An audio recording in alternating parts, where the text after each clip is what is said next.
pretty simple.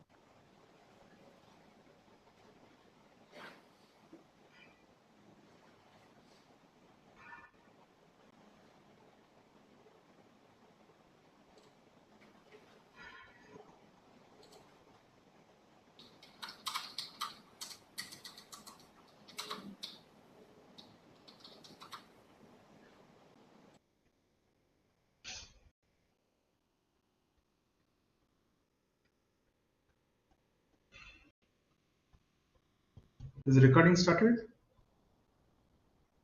I'm checking it out, sir. Yeah. Uh, yeah.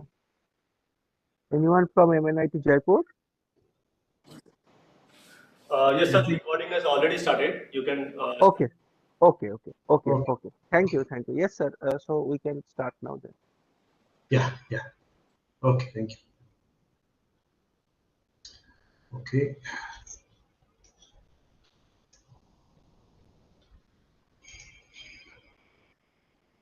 So I'll just still numbers are increasing. 206, 208. Okay. Okay. Yeah. I think I will start.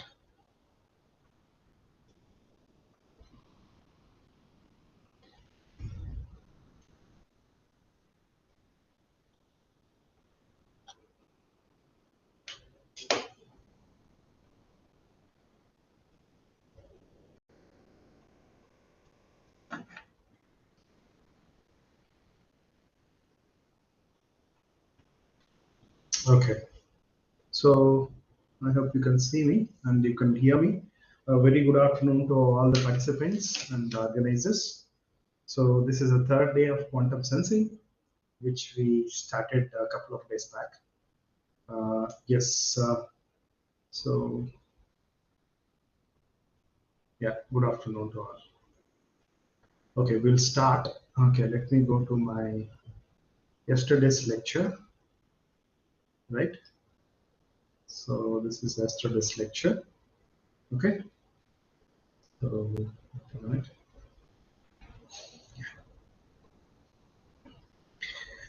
Right, in yesterday's lecture, okay, what you can see, we started basically, yeah, we were trying to understand how single photon sources could be emitted, like realized, right? And single photon sources are like they emit the photons one by after the other, not together, and with a well-defined photons are emitted. Okay, those are single photon sources. Now the question is how to realize that, right? How to realize in is or how to manufacture. So for that we should know what is single photon source in the first place. Okay, when I take electromagnetic wave, it consisting of photons, right? So if you talk light in terms of classical field, means I don't bother about the quantization of the photons, okay? And if I start bothering about the quantization, that is when I reduce the intensity of the light source to smaller and smaller values.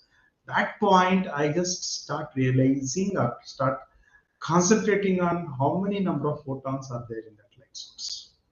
Okay, any light source by default will have number of photons, certain number of photons, but interestingly the single photon sources are the ones which emit photons one at a time, or one in particular direction photons would be going one after the other. Okay, this exact nice spatial separation and temporal separation. Okay, so to understand that, since I'm talking in terms of particles of energy, the photons, it is quantum in nature. Okay, as the duality imposes quantum particles, the photons to behave like a particles, it also behaves like a energy. So I need to understand what is the dynamics of this quantum particles, that is the photons. Okay, so interestingly there is a formalism where particles which vibrate about their equilibrium position, what those particles were addressed by this harmonic oscillator, what I was projecting here. Okay, so this harmonic oscillator, in a way, it's very close to a simple pendulum. But you see, the simple pendulum are a spring mass system which oscillates about its equilibrium position. For that, I can write a differential equation which dictating the position of the mass, where k is the spring constant of the system. And if say on the right side, if you see there is a bowl, okay, there is a bowl. So if that bowl is there, right? If that bowl is there, if this bowl, inside the bowl, if I just make one marble to go oscillating, so this is also like a spring mass system. Okay, the internal energy of that particular particle to make oscillations, unable to come back to steady state position or equilibrium position, is because of the internal energy or potential energy which acquires and then loses it. Okay, so I can connect that to spring constant. So in that way, I can write the total energy of any system which oscillates about some position or equilibrium position, even at a quantum level. There I'll write the total energy in terms of Hamiltonian, which is Hamiltonian operator or energy operator or energy matrix. Okay, right? So in a way, I take a part from classical physics, and in a part I take quantum physics. So when it comes to actual description mathematically, I'll stick on to the quantum physics, but the inference, the ideas were actually borrowed from the classical physics. Okay, which is allowed, by the way. Okay, now I have a harmonic oscillator, which could be the idea of harmonic oscillator dynamics could be applied to a photon. Okay, the moment I understand how single photons would behave or a collection of photons would behave, then I would be exactly pinned down how to realize a single photon sources. That is the idea. So just to go into the harmonic oscillator formalism applied onto photons or electromagnetic energy, first of all, let's recollect how harmonic oscillators are addressed at a quantum level when I'm talking about electron revolving about a nucleus. Okay, so let's see. This is a hydrogen atom. This is a Hamiltonian for harmonic oscillator particle. Okay, there is a kinetic energy p square by 2m. There is a potential energy of m omega square into x square, where p and x is the momentum and position written in terms of operators.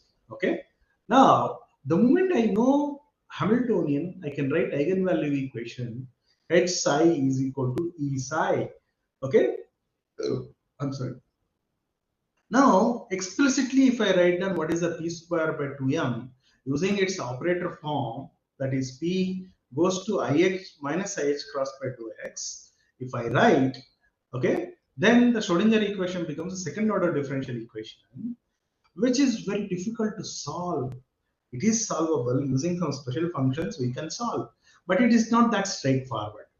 So the best way to do solving is using some algebraic method. Since I am talking all things in terms of matrices, can we bring some matrix algebra here to solve this eigenvalue equation which I have? The moment I solve the eigenvalue equation for this Hamiltonian, I could find eigenvectors and eigenenergies, that is eigenvalues. The moment I know them, it's straightforward. I know about the system, how it behaves, and how its energies exist. Okay, that is the target. Since it's a second order differential equation, what I'll do to get rid of the second order differential equation, or to get rid of the complexity, what I do, I introduce Hermitian operators. Okay, in a way, if p is there, capital P, I introduce a small p, it's also Hermitian operator. Okay, in such a way, p becomes capital P becomes small p, small q, x becomes small q. Okay, if I do that, the Hamiltonian becomes much simpler as h omega by 2. Okay, p square plus q square. That's all. Here still I have quadratic nature, p square and q square. What I'll do, let's introduce this time non-Hermitian quantities which are called A and A dagger, which are constructed out of P and Q. P and Q are the Hermitian operators. I can use them to construct non-Hermitian operators A and A dagger. If I do that, okay, and substitute in the Hamiltonian which I obtained, the Hamiltonian becomes much simpler now. H omega number operator n capital N with a hat plus half is simple now. Now it becomes so simple. If I look closely how n acts or reacts for different operations or different multiplications, and how n is an integral part of h, then I can straight away say h and n would commute. Whenever two operators in quantum physics commute, they bound to have common eigenstates. So I can get the common eigenstates for h and n. Okay, so the common eigenstates I have derived. Okay, here I have derived somewhere here. Okay, right? So having the common eigenstates, I can find what are the eigenvalues with respect to capital N. What is the eigenvalue with respect to Hamiltonian? The eigenvalues with respect to Hamiltonian is n plus half into h omega. And eigenvalue with the capital N is just n integer numbers. Okay, and corresponding eigenvectors I know. N eigenvectors, capital N eigenvectors, that is a number operator eigenvector is ket n's. And when it comes to eigenstates of H, both are same. Okay, now I can connect the construction of the eigenvectors of H right from the zero ket. I act A plus or A dagger onto 0, I'll get 1 dagger. If I act A dagger onto 2, I'll get 3. So that I can construct up to all the eigenvectors of Hamiltonian which I have. So I can simply write down one recurring relation for any n, how it is being constructed from the 0 ket, that is shown here. Okay, now I have established the harmonic oscillator formalism, how the eigenvalues of harmonic oscillator exist, eigenvectors exist in what form, all that I know. Now I'll straight away implement that same idea onto the electromagnetic wave. Yesterday, somebody was asking a beautifully one important question. You are talking in terms of Maxwell's equation. They're classical. No, why did you bring classical equations here when you're talking about quantum nature of light? It's absolutely right. Your question is damn right. So what I'm trying to do here, let's say I'll start with the classical set of equations to describe how the electromagnetic wave behaves classically. So electromagnetic wave is consisting of electric field and magnetic field. They oscillate like a wave. So that is, they're describing a wave equation which I have here in the boxes. Okay. Now this second order differential equations would possess a set of solutions in sinusoidal fashion. Okay. Only thing is, electric field would be oscillating in one plane, magnetic field will be oscillating in the perpendicular planes, like their polarizations are perpendicular to each other. Okay. Now, like yesterday I was telling you about, if I'm talking about one electromagnetic wave, it possesses multiple modes. Okay. Let's talk about one single mode. In that single mode, I just say plane polarized light is going. Okay. Now, what is its corresponding total energy? Still, I have not gone to a quantum level. I'm still at a classical level. Now, let me write down what is the total energy. Okay, total energy would be sums of energy stored in the electric field, sums of energy stored in the magnetic field. Okay, so this is just a simple electrodynamics. You can just take it for granted. This is how whatever is shown here in the Hamiltonian is equal to half integration over total volume epsilon E square would be energy of the electric field storage unit. 1 by mu naught V square would be energy stored in terms of magnetic field in the electromagnetic domain. If the electromagnetic wave is there in space, it's consisting of these parts of energy in it. Okay, electric field vector is oscillating, magnetic field vector is oscillating. So that is how they carry the energy. When I have a wave means I'm sending waves, sound waves. Okay, I'm just creating a disturbance in the air. The disturbance is traveling. The disturbance is having energy. So that's why it travels point to point. So the electric field carries the energy, travels point to point.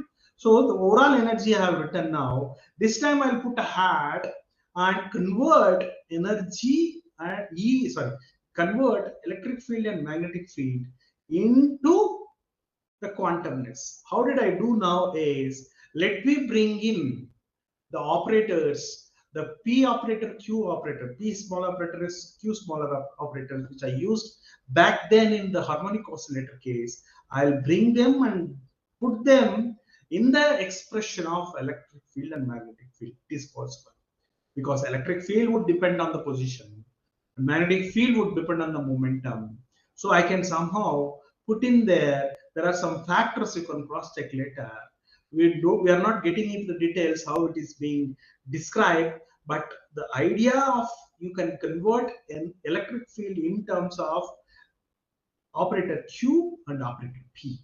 The moment I do it, just like the way we did it for harmonic oscillator, the energy Hamiltonian for the electromagnetic field becomes much simpler.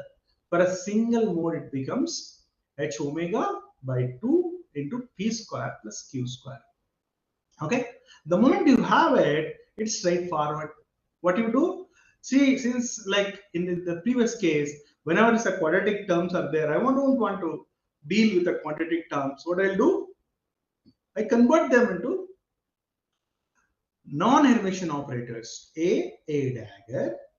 Okay, that is P is equal to Q plus IP and A dagger equal to Q minus IP. The moment if I substitute, I can convert electric field and magnetic field in terms of the annihilation and creation operator, A and A daggers.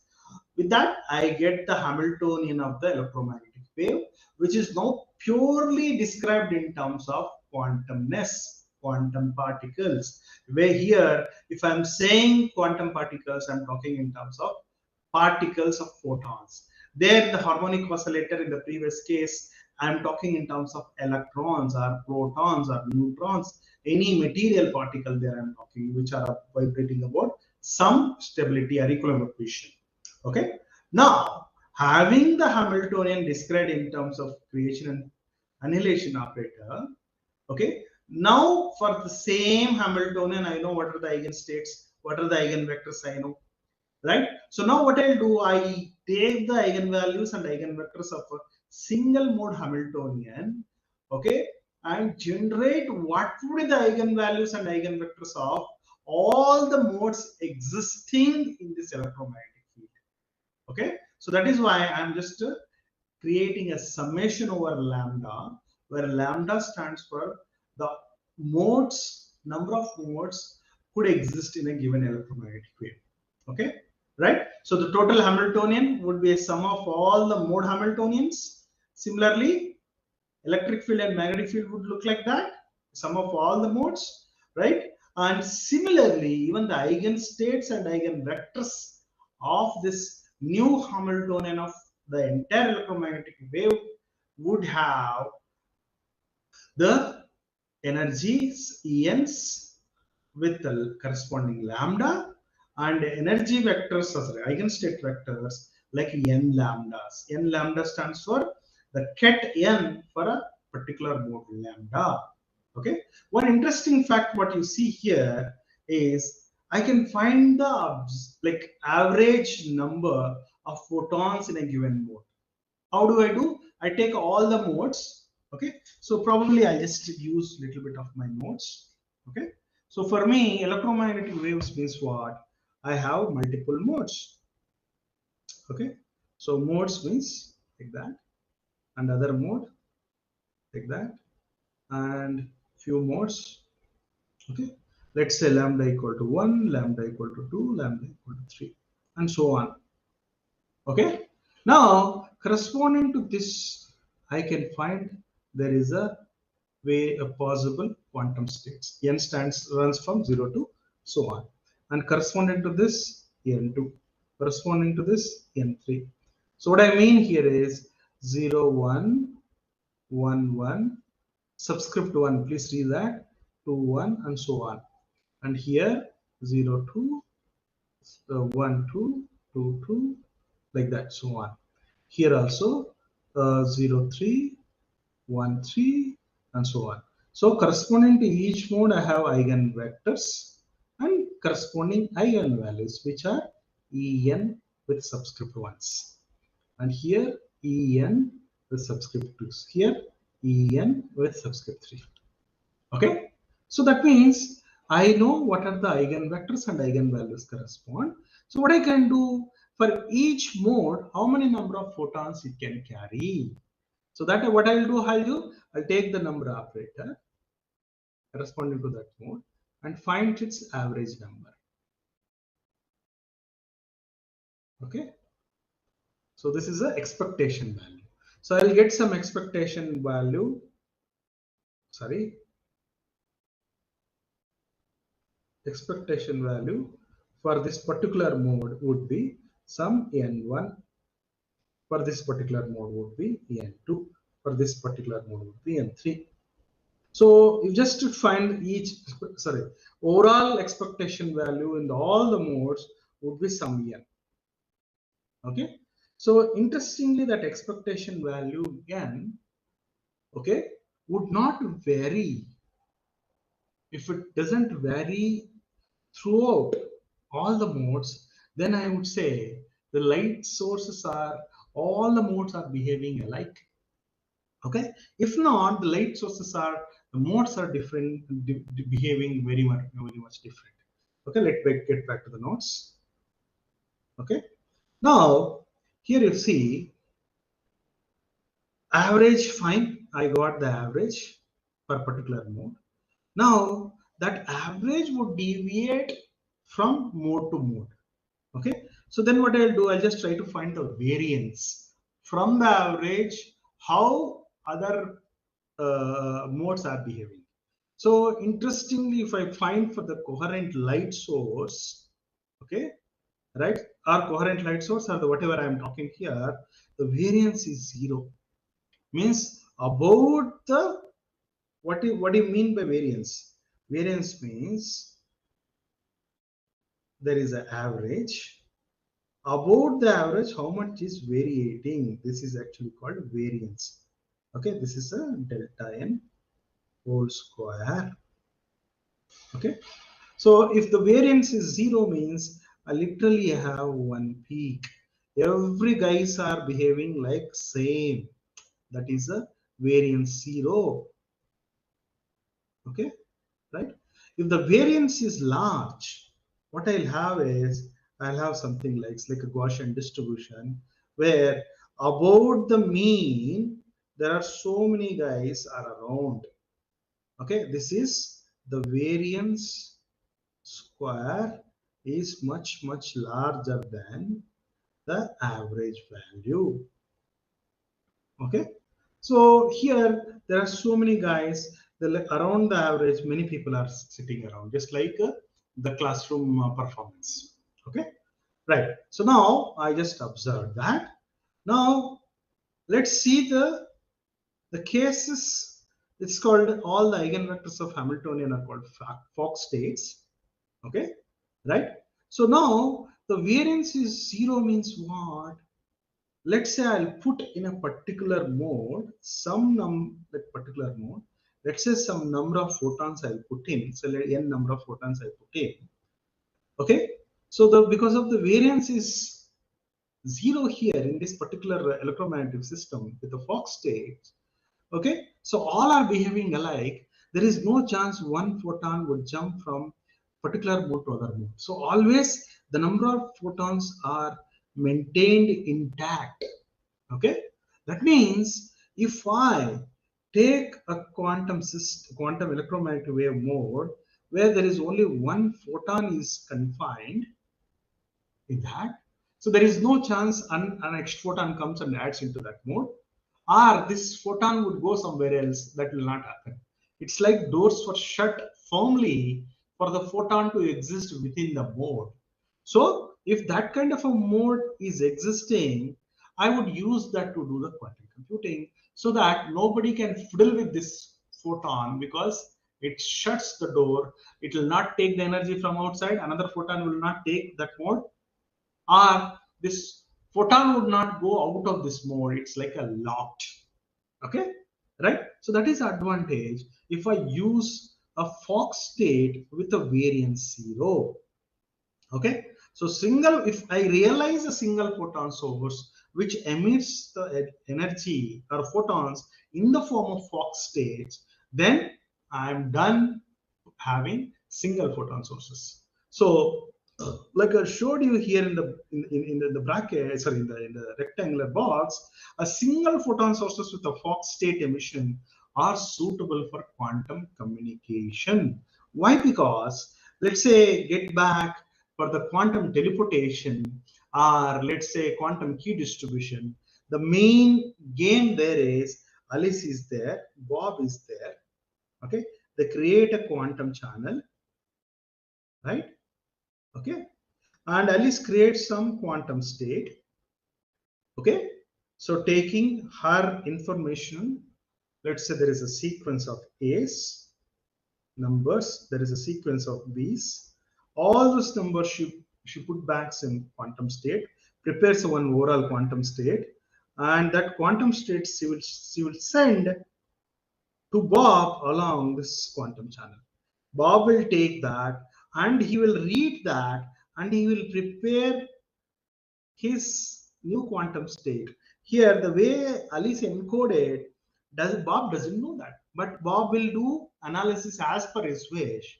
When they do it, and they do classical channel also, they use a classical channel, and in the classical channel, they cross-check what are the A and A primes are matching, what are the B primes are matching, and using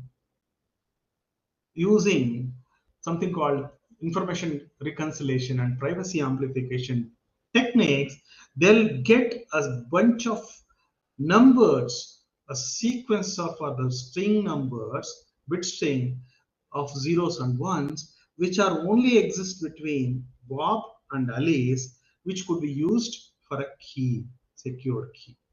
Okay, now the question here is, let's say I'm sending this through a quantum channel.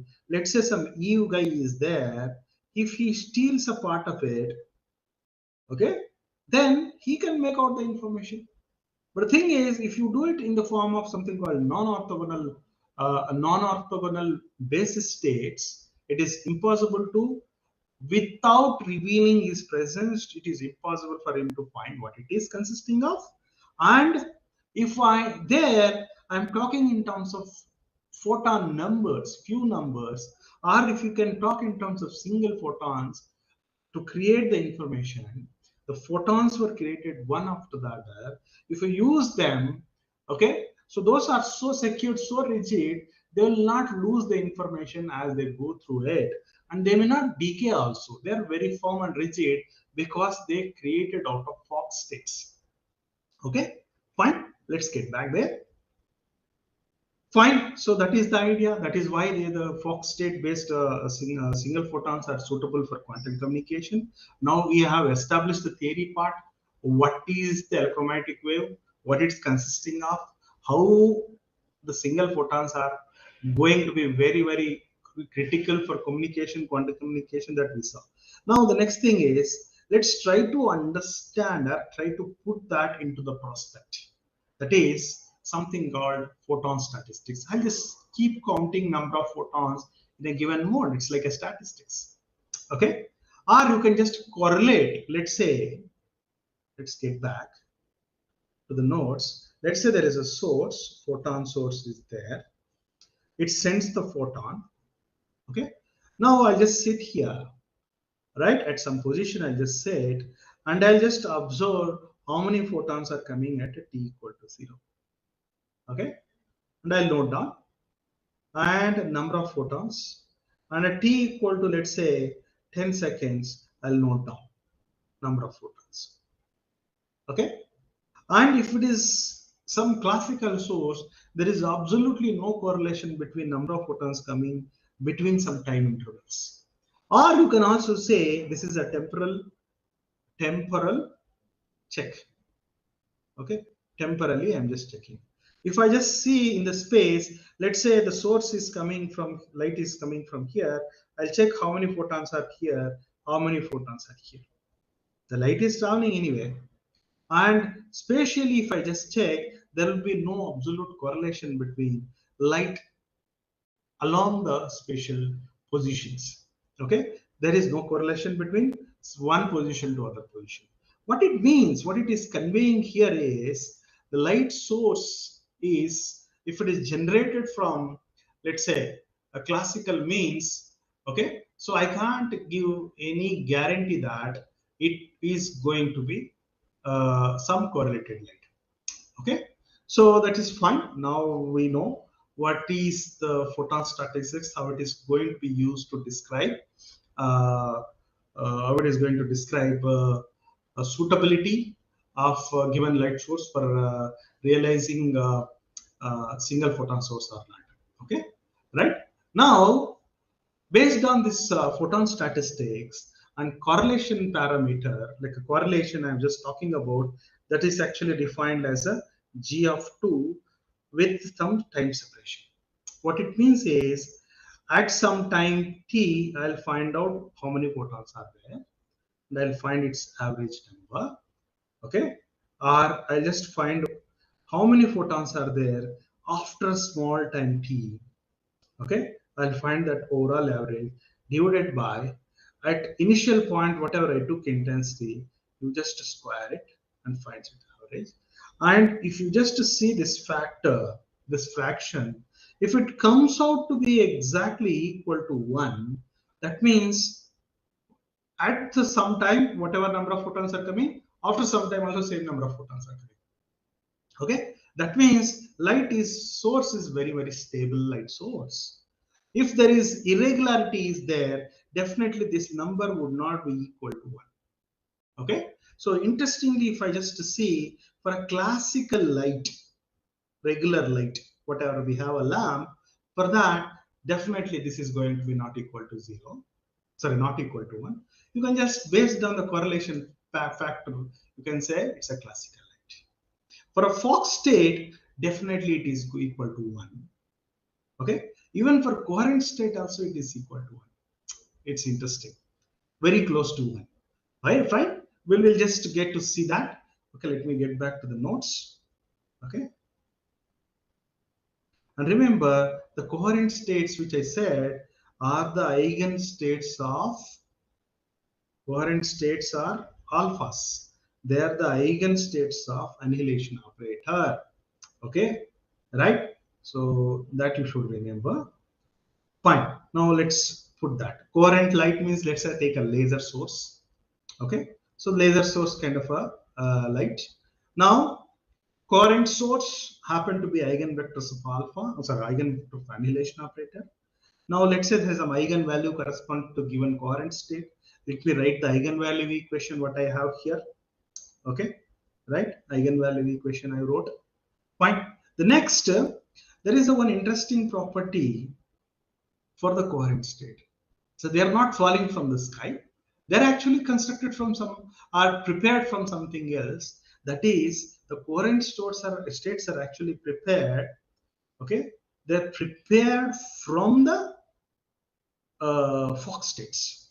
Okay, how it is prepared from the Fock states is, you take something called a displacement operator. Okay, displacement operator is like it displaces something from some point to some point. Okay, if you just take a displacement operator, act on a given annihilation operator, that is what showed here.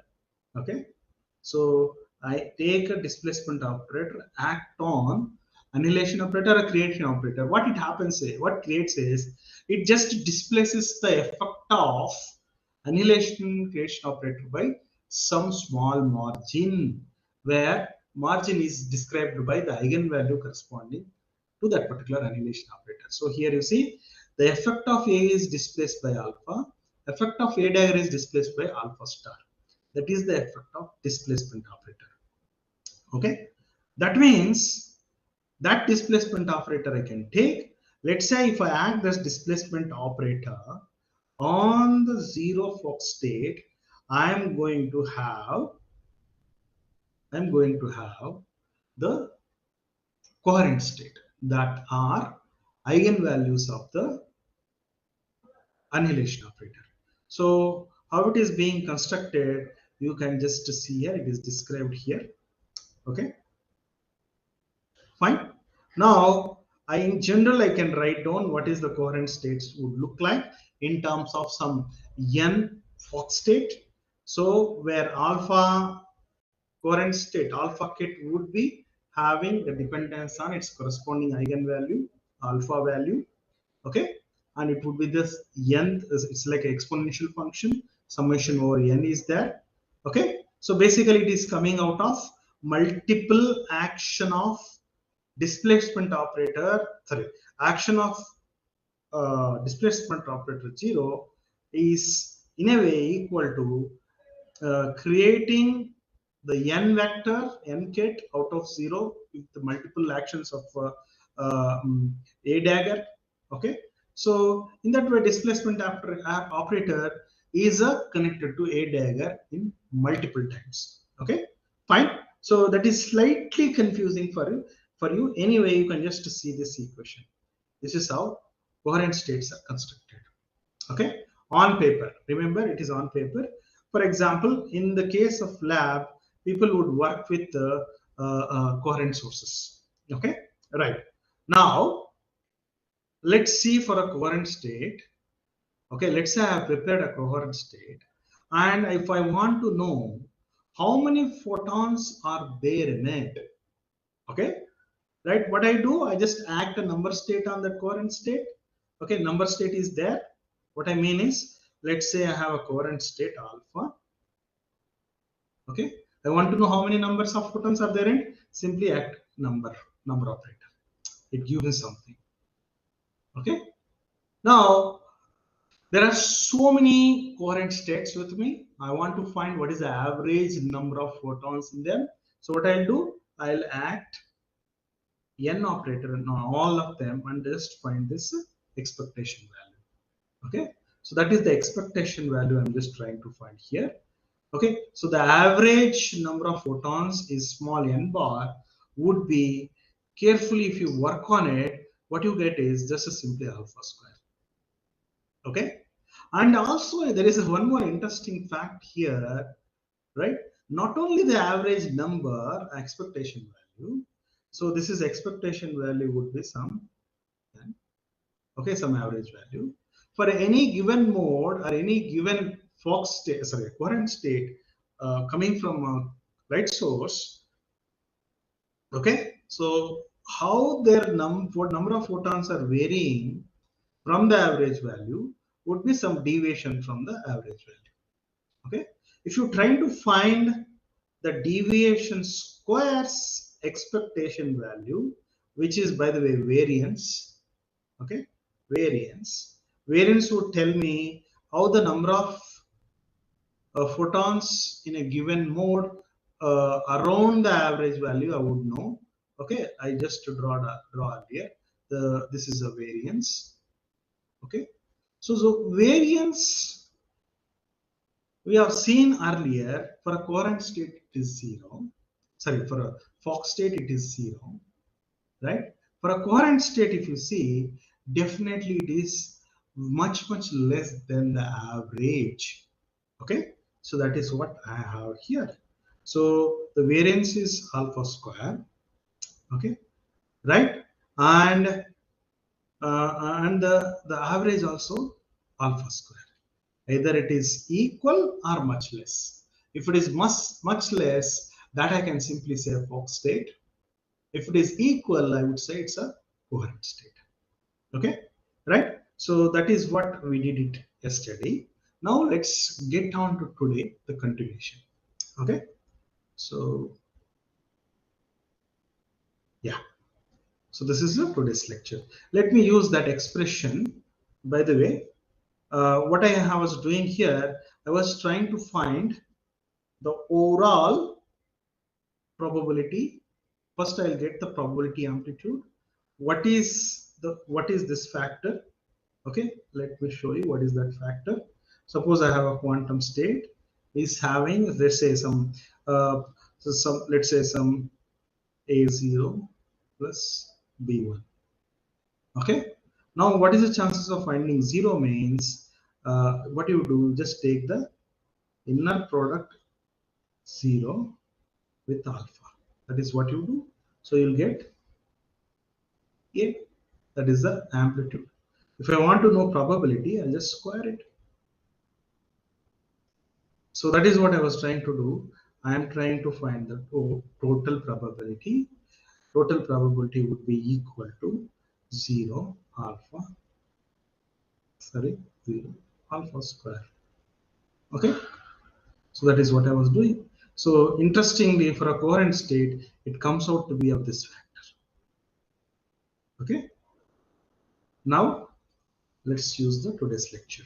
Let's take that same expression. We just established, okay, the average number and its variance both are same for the coherent state.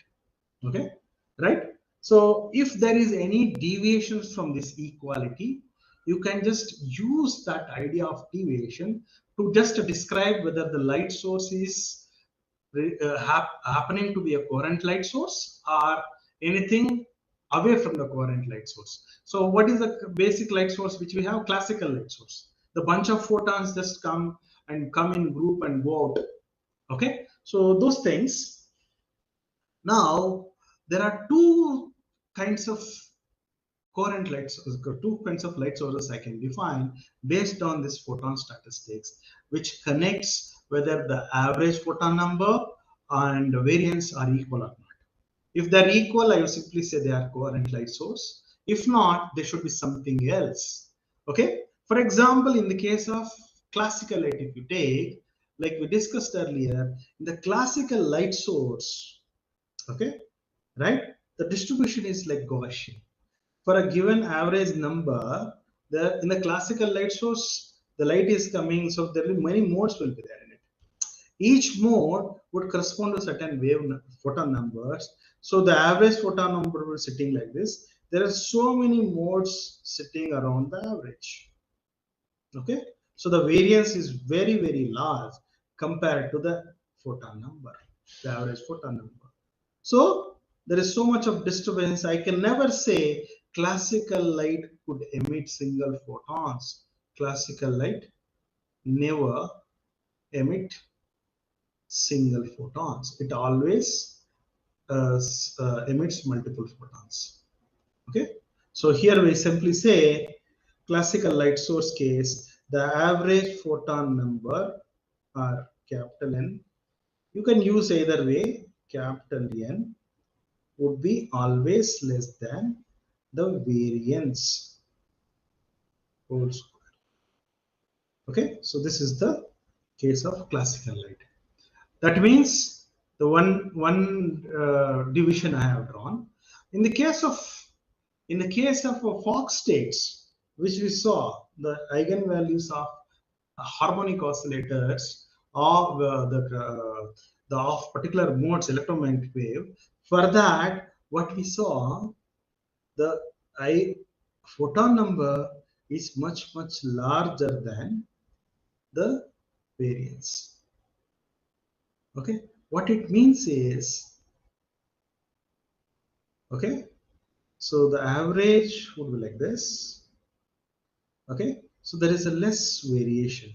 Means there exists a mode where the number of photons are large, so I can separate that particular mode and see if I can get single photons out of it. Okay, so those are called Fock states.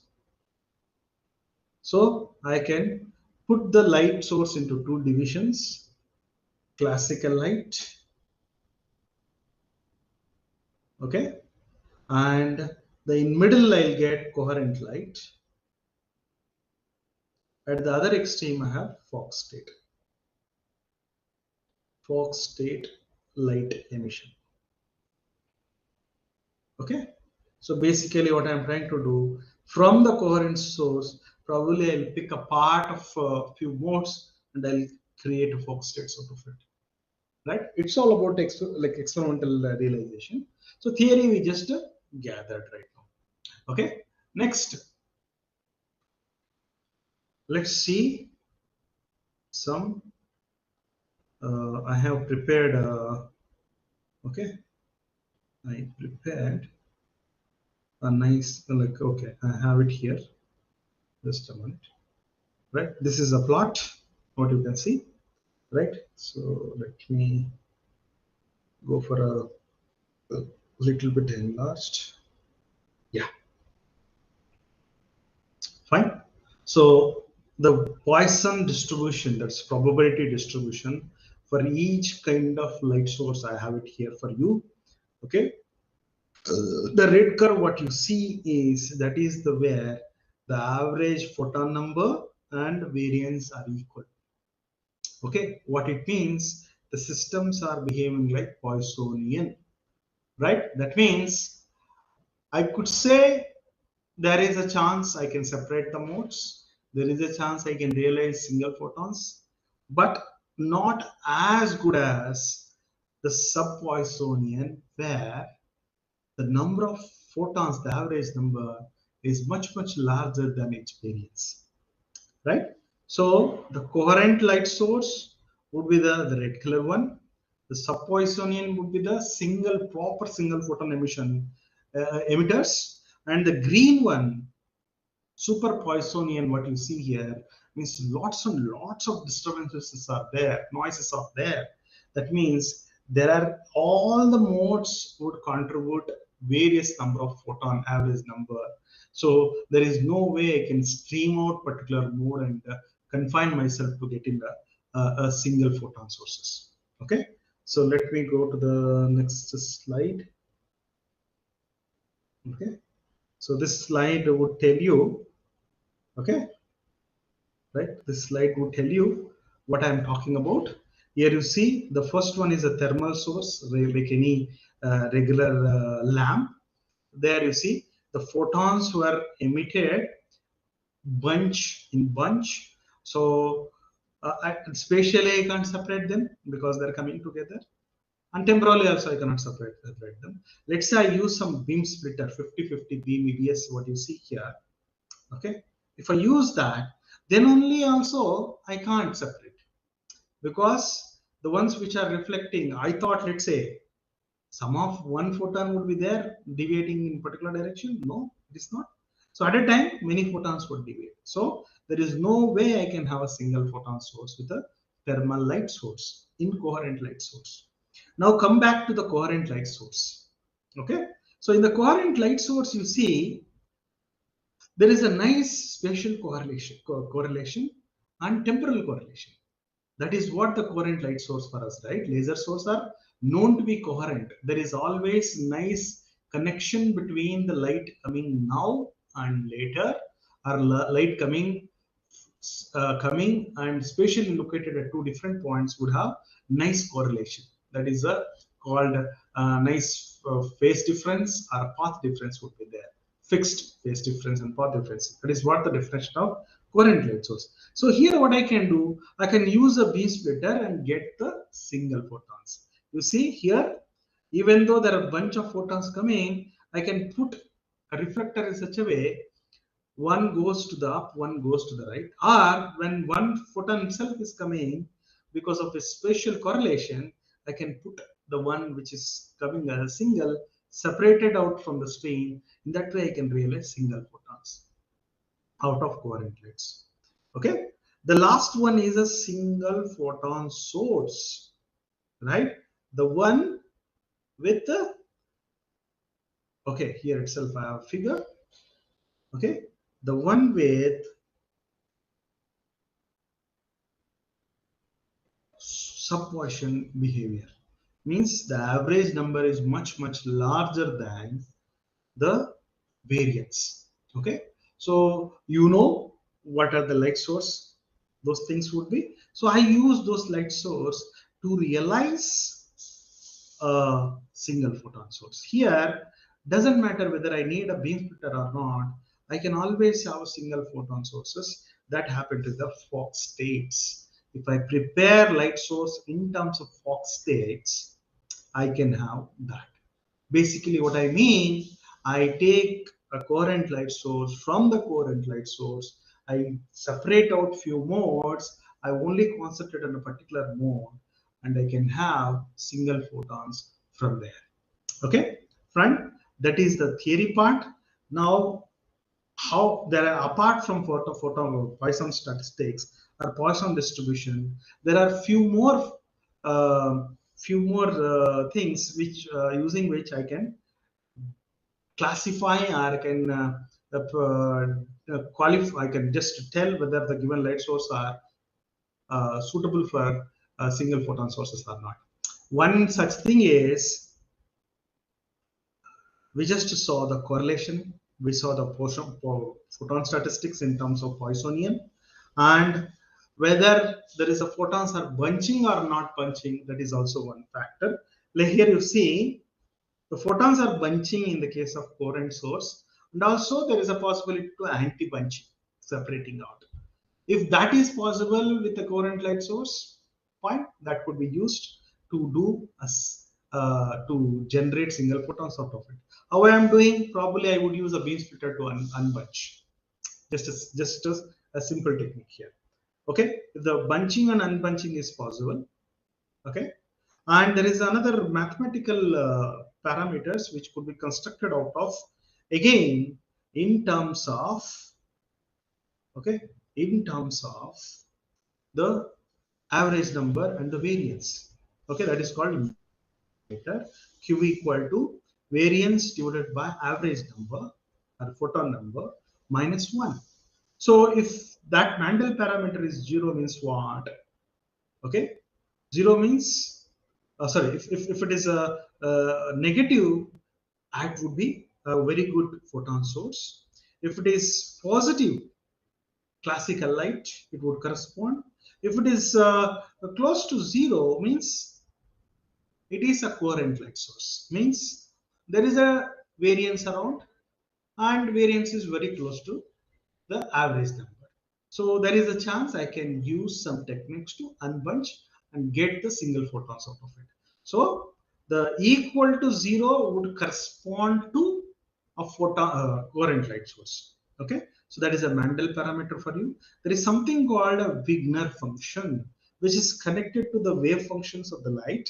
Okay, so I have a expression for you, just to have an idea, like just to get the intuition. I have it here for you, the Wigner function.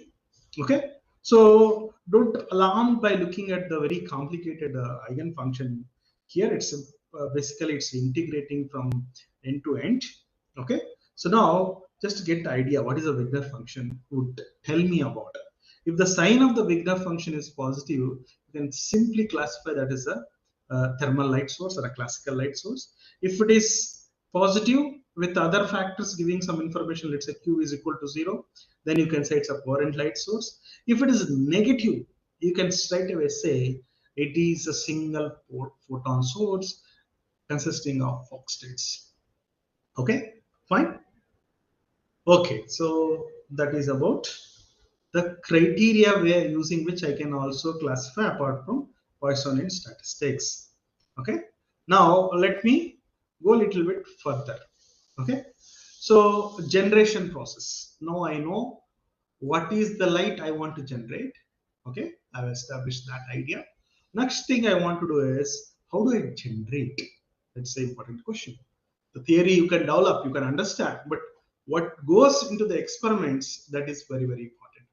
Okay, so I'll just give a 5 minutes quick break here, and then we will restart. Now it's 2:55. At 3 o'clock we will start. If somebody has any doubts, please ask now. We can discuss those doubts. 400 plus people are there.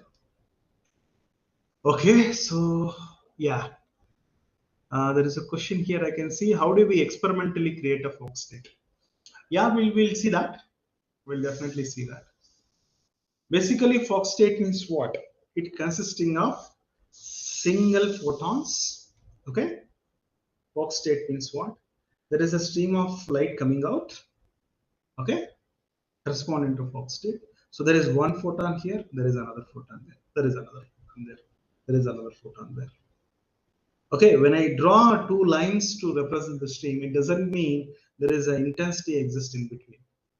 Okay, when you talk in terms of single photons, it's very, very light. Okay, so very, very minute. So you need a specialized equipment to just see that. Usually there is a single photon detectors will be there that we will see. I think that we will also come across in this series, lecture series. Okay, so the detectors. Right?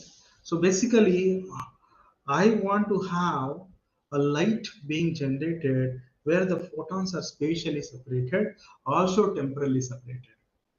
Okay, so the best way to create experimentally is take the coherent light source, that is the lasers.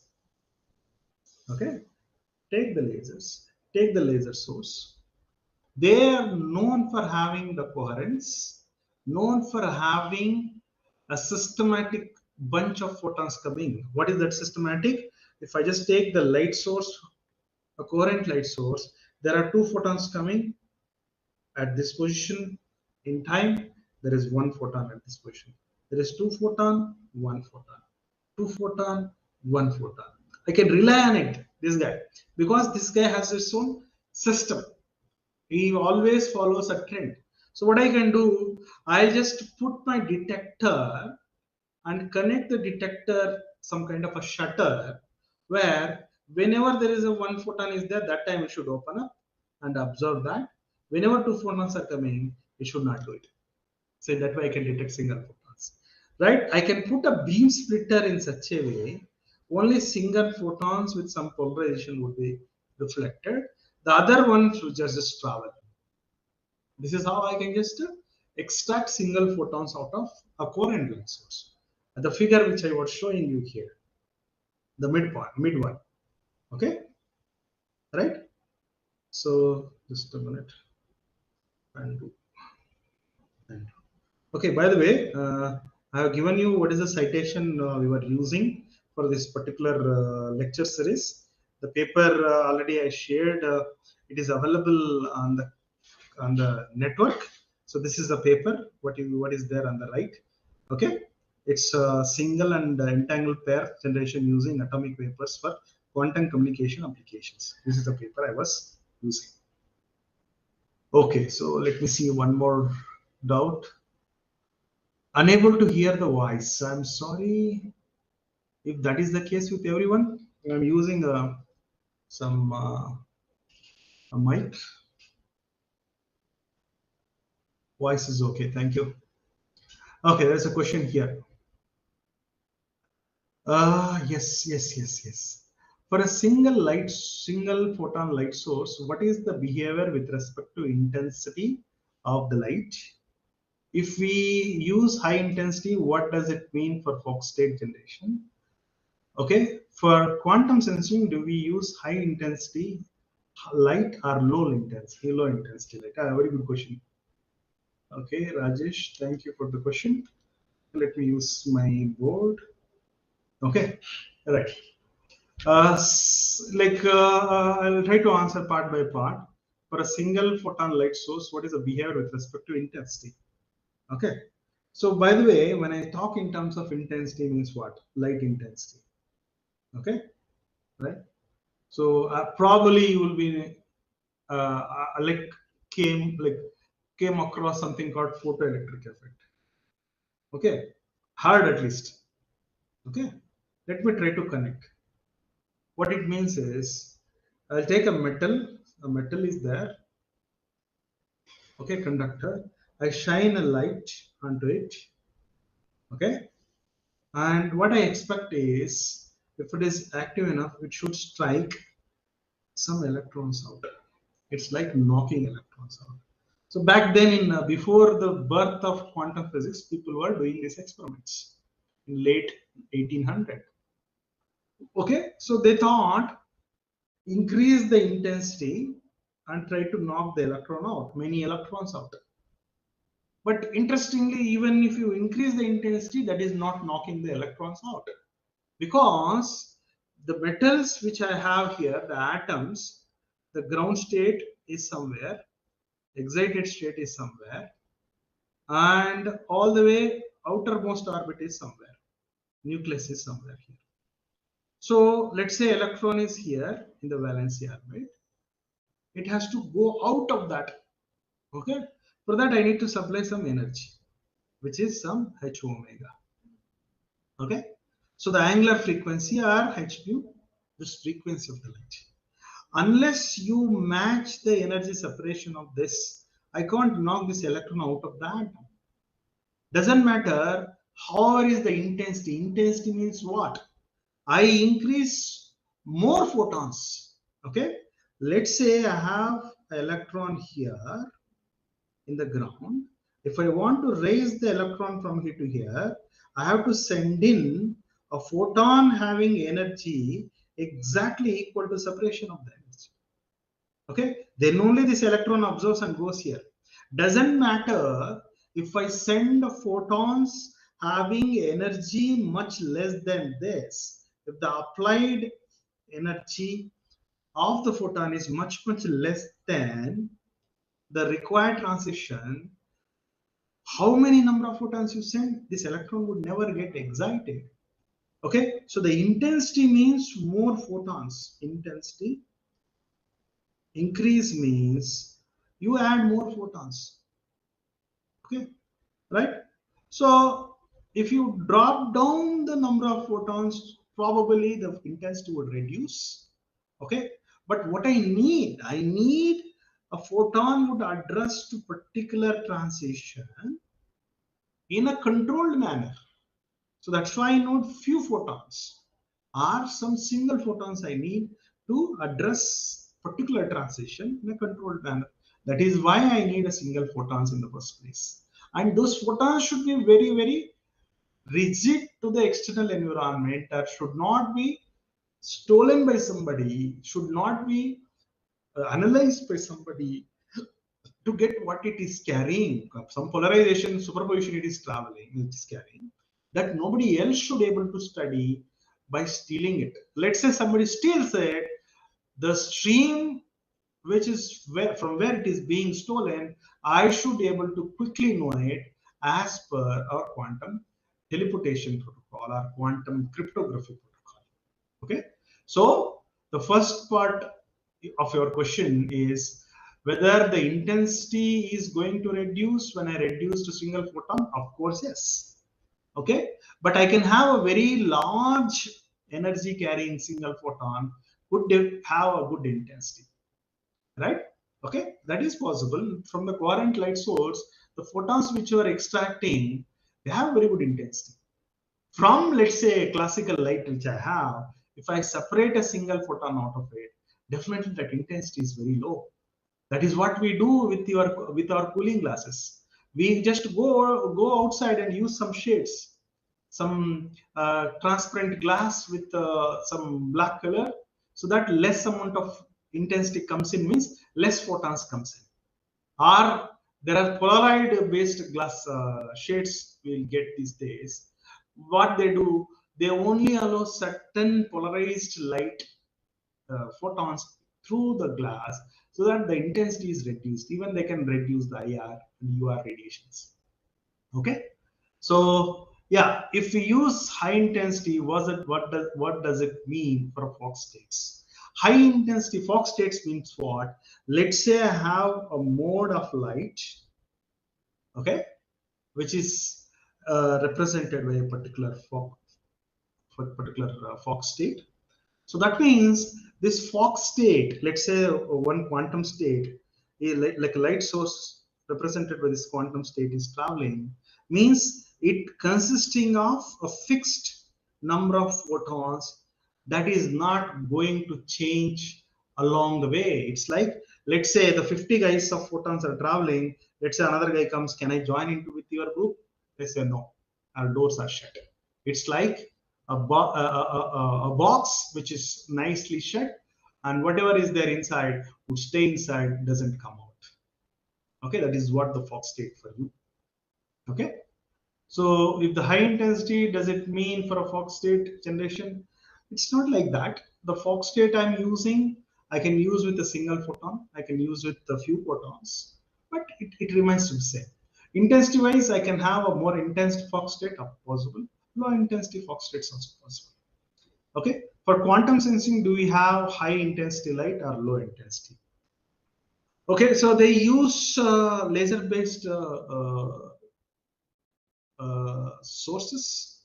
Okay, so that means even when you are going at a few photon level, the intensity would be reasonably good. You can notice with even without equipment you can notice, but so they're so faint with a naked eye you can't notice. But best way to notice them is to use some detectors, single photon detectors.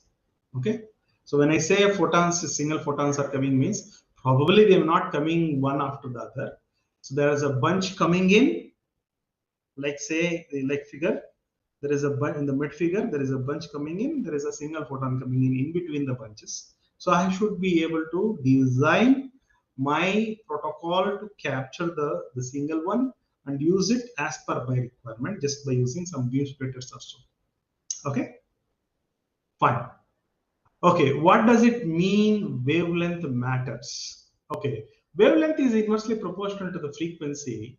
So when I'm talking in terms of frequency, the wavelength also indirectly I'm just talking about, right? So I'm not worried too much in terms of the energy of the photon. I'm more worried about the how many number of photons. I'm not.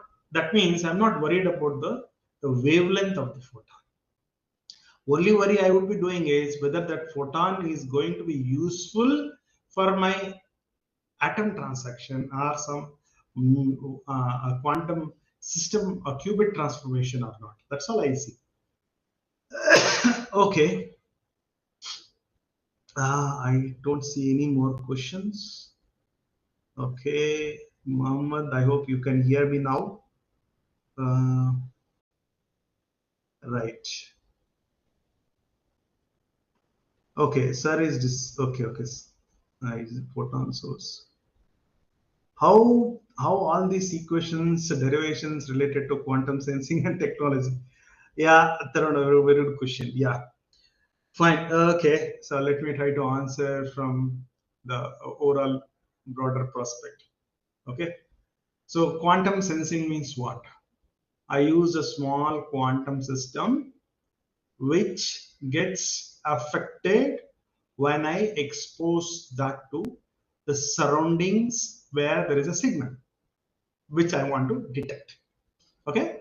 Now, when I say a small quantum system which respond, the system could be atomic based or it could be energy based. When I say atomic based, I can have a qubit which could be realized out of, let's say, NV center in a diamond. Okay, or neutral particle based qubit, or ion trapped based qubit. Okay, so all those things when it comes to material, I need to put them in a superposition. I need to put them in particular form. For that, I need to send the energy which is close to their behavior. So there, I'm talking about a single qubit particle. I need to send a single qubit energy photon to talk to them. So there, I need energy, a single photon energy I need. So how do I realize that single photon that we were studying and discussing from yesterday and today? Single photon generation. Okay, in the first class we discussed about what is that different sensing equipments or devices. Okay, so there to understand the basics you need the mathematics. Okay, just for the information sake, just to understand, like just to know what it is. Okay, I can give you everything in terms of just context. Okay, but the idea of this AICTE minor is to prepare the faculty to know exactly what is the concept, what is the subject behind in doing quantum computing. So for that, you do need a mathematics, you do need all these equations and understand. Let's say you understand, then you can at least able to convey the context to the students. So students may not need to know what is this mathematics and all. But as a teacher, you should also know. That is why I'm bringing all this mathematics. Okay, right? So yeah, I hope I answered Tarun. Okay, right? If you go through my notes, right, I understand it's a lot of mathematics is there. I tried myself to a greater extent. That is what I feel, to simplify mathematics as less as possible. Wherever I use some mathematic formula or something, I am just trying. I try to put the related information and description. Why did I use that? Okay, right? So if you just drop by and just to see the discussion overall, it would definitely appear to be too much mathematics. We are like just expecting some PPT for a quantum sensing. This what is that? What is quantum? How it works? That's all I want to know. In that case, it would appear like that only. But if you want to get to the core level, you do need all these things. Okay, right? Fine. Okay, I think we can restart. Almost 10 minutes. Okay, there's a one more final question I can take. Is there any behavioral change in Fock state when generated from thermal source from the one generated from coherent source? And guess there is not a change. Yeah, so there is no possibility to even generate a Fock state out of a thermal source. What is Fock state for you? You see, Fock state means the average number of photons are always large compared to its variance. Means in the thermal source or a classical light source, there are so many guys contributing different average numbers. So there is no way of separating particular guy, calling that guy as a Fock state. So not possible. Okay, so thermal source, no go. Fine. Okay, let me get back. Now yeah, it's 3:15. I would definitely stop at 3:55. Please do remind me. Okay, so let me get back. Right. Yeah, a single photon source generation. How do I generate? Okay, I have understood now how to what I want to generate. I understood, right? Okay. Now, after understanding, I want to know how to go for a generating process. Okay, fine. Now here, if you see in the slide, what you see here is an excellent photon source, what it would be. Okay. So far, whatever we understood is it should be a significant coherent time. It's coherent source with very good coherence time. Okay. Means I should have a nice correlation between photons coming now and back in time or in space. Okay, that is the feature of a coherent light source. So that I need, and there should be well-defined qubit states I can realize out of a given photon in that source. Means if I have a photon, I could able to embed or store whether vertical polarization or horizontal polarization. Or you can also do something called angular polarization. Let me use that notes. Okay, so a given photon whose electromagnetic wave I can put in the vertical polarization. It could oscillate vertically or horizontally, or sometime it can oscillate diagonally. There I would say a superposition of horizontal and vertical is there in that quantum qubit photon. Okay, so this is what my quantum state for a photon. I should be able to do that. Okay, that is a good coherent source generation if I am able to generate that.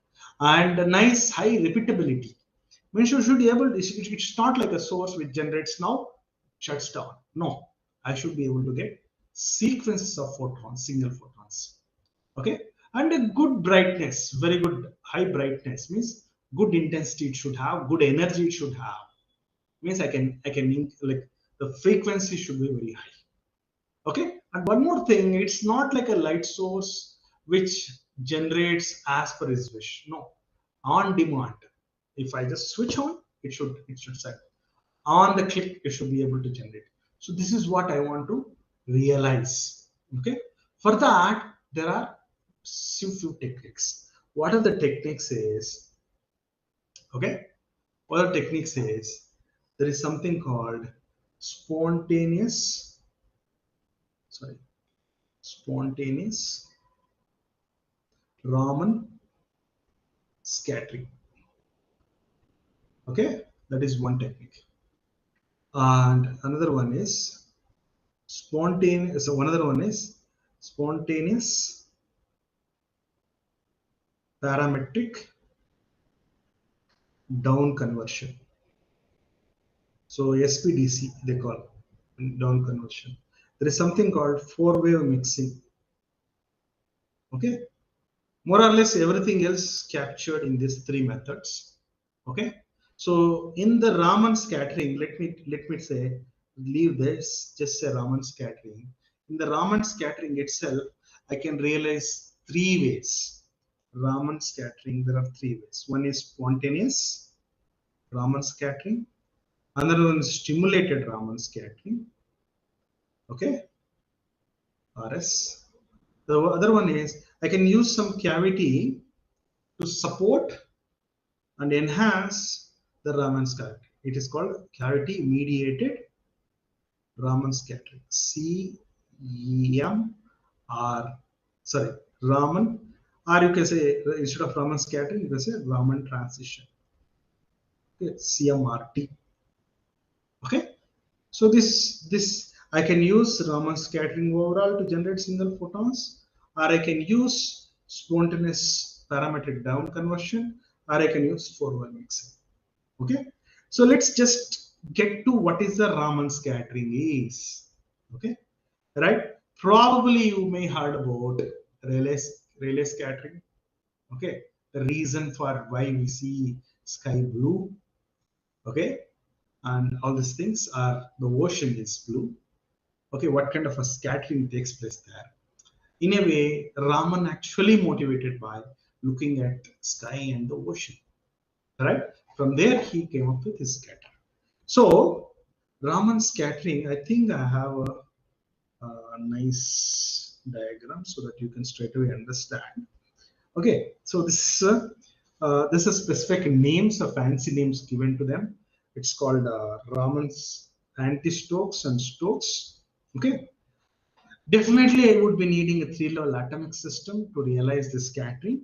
Okay, right? What is this atomic system would help me is, okay, so now on the left hand side what you see is there are three-level atoms, two ground level blue colors atomic levels and one on the dashed on the top. Okay, it's called inelastic scattering phenomena. Inelastic means there is some energy is given for a collision. After the collision, if you see, the energy of the collided particle when they recede out, the energy compared to the before the collision, after the collision, there is a less energy. What I mean is, let's say there is a particle, they're coming up with, let's say this is a momentum, linear momentum P1, this is coming up linear momentum P1, sorry, P2, this is coming with some energy 1, this is coming with energy 2. Let's say when they collide and they deviate after the collision, and the energies with which they recede out would be definitely less than the energy with which they started with, and this is also less than what it started with. Now the question is where the energy is gone. This guy is not taken, this guy is not taken, where it is gone. Probably it might be gone in terms of during the collision it may be lost to the surrounding in the form of heat. So there are other ways the energy could be lost. That is what I have here in the Raman scattering. Okay. Now I have three-level atoms. Now I supply some energy to the atom in such a way the electron in the ground state would get absorb the photon energy which I supply, go to the all the way to the highest level. Okay. And it can't stay there forever because there is a lifetime for any given atom or an excited electron, it has to drop down. When it is dropped down, it will not come back to the old state. It will come back to the state which is slightly above. That means the emitted photon energy is much less than absorbed photon. So this is called Stokes-Raman scattering. Okay, so the energy observed is much larger and emitted is much smaller. Let's say this is H omega naught, this is H omega 1. So H omega naught is always greater than H omega 1. So this much amount of energy is being either atom would retain or it might give it to surroundings.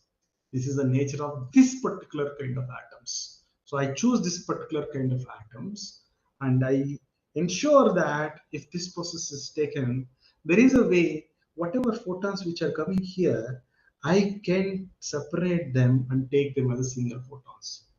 Okay, so that is the Stokes for you. Okay, there is another Raman process is called Raman anti-Stokes. This is exactly opposite. I supply a photon in such a way that electron in the first excited state, okay, right? So I have two ground states and one excited state. So electron instead of here, let's say electron is here. I supply a photon energy, okay, and electron would jump here. Instead of coming back to the old ground state, this time it will drop down to the much lower state. So there the H1, sorry, H naught. This time H naught, H omega naught would always more than H1. So where did the extra energy coming in? Probably this much energy the system is already consisting of even before the process. Okay, it's like there is carrying some additional information or energy, and when I do sending this photon coming out which triggers excitation of this, that when it drops down, I ensure that it doesn't drops down back here. I can set up the scenario, the equipment such a way it drops down back into the underground state and emits the photon with much larger energy. This is anti-Stokes for you. Okay, so both are Raman process. So can we use this Raman process to realize a single photon source? That is a question. Of course, yes. Okay, so the one is called spontaneous Raman scattering. Okay, so here you see I have three level atoms. Let me enlarge this. I'm sorry. There are three level atoms. There is one ground, U, one excited, another ground state, G, whose energy is Eg.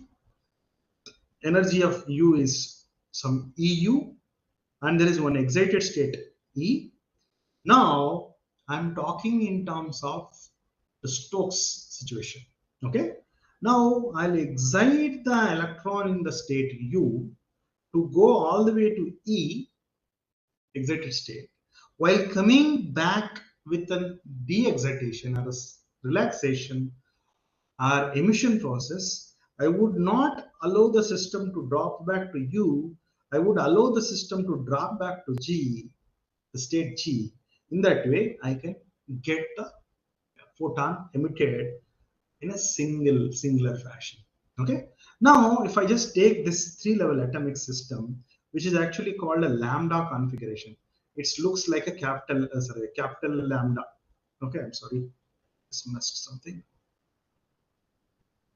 Yeah, right. It's called a capital lambda. Now, that is how the shape is.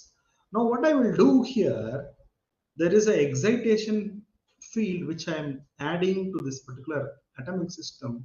Let me call it as a pump field, which pumps the electrons from U to E. Okay. Now I just slightly detune, means not exactly match this pump field to the energy separation, slightly mismatch. Okay, mismatch in such a way there is a possibility to excite electron from U to near to E, but not exactly onto E. Okay, right? So that is what the determining delta, what you see here, right? Now, if the electron, if I put in the E or near the E, there is always chance electron can relax onto U state or a G state. That is represented by AU and AG. Those are actually called Einstein's. Okay, here I have Einstein constants. Okay, that actually addresses the relaxations. Okay, now the key here is the pump field. Okay, if a pump field is the key, and I just ensure that coming back to U is avoided, in that way I can realize the single photons with the energy separation, with energy equal to separation between E and G. Okay, so let's say the methodology, how do I realize? Let's say I start the electron in the state U. That is the first step. Okay, right? And the next step, let's say I supply energy to the photon. Okay, so if I supply the energy to the photon, right? So I can just write the overall quantum state of the system is electron plus a photon, or electron plus the field which is being supporting, or field is having a photon, the state of the photon, I'll put it as ket L omega p. Omega p is the angular frequency of the pump field. Let's say this pump field would raise the electron from the state U to state E. Okay, right? Now, the electron cannot stay there forever. Then what I do, I use a Stokes field. This is the next thing. I add a Stokes field. Okay, or I support the system to drop from E to G by some setup. So that setup would ensure that electrons are only generated to G emission, and that is, you can call it as either Stokes field or a signal. I would not apply from the external source. I would ensure that the emitted photons are in the state of L omega s. Okay, right? So the main key here is the Eg and U are absolute energies of the ground and G and U. Okay, and having a detuning in such a way, delta, the electron should not go all the way to E, just go close to E and then drops to G.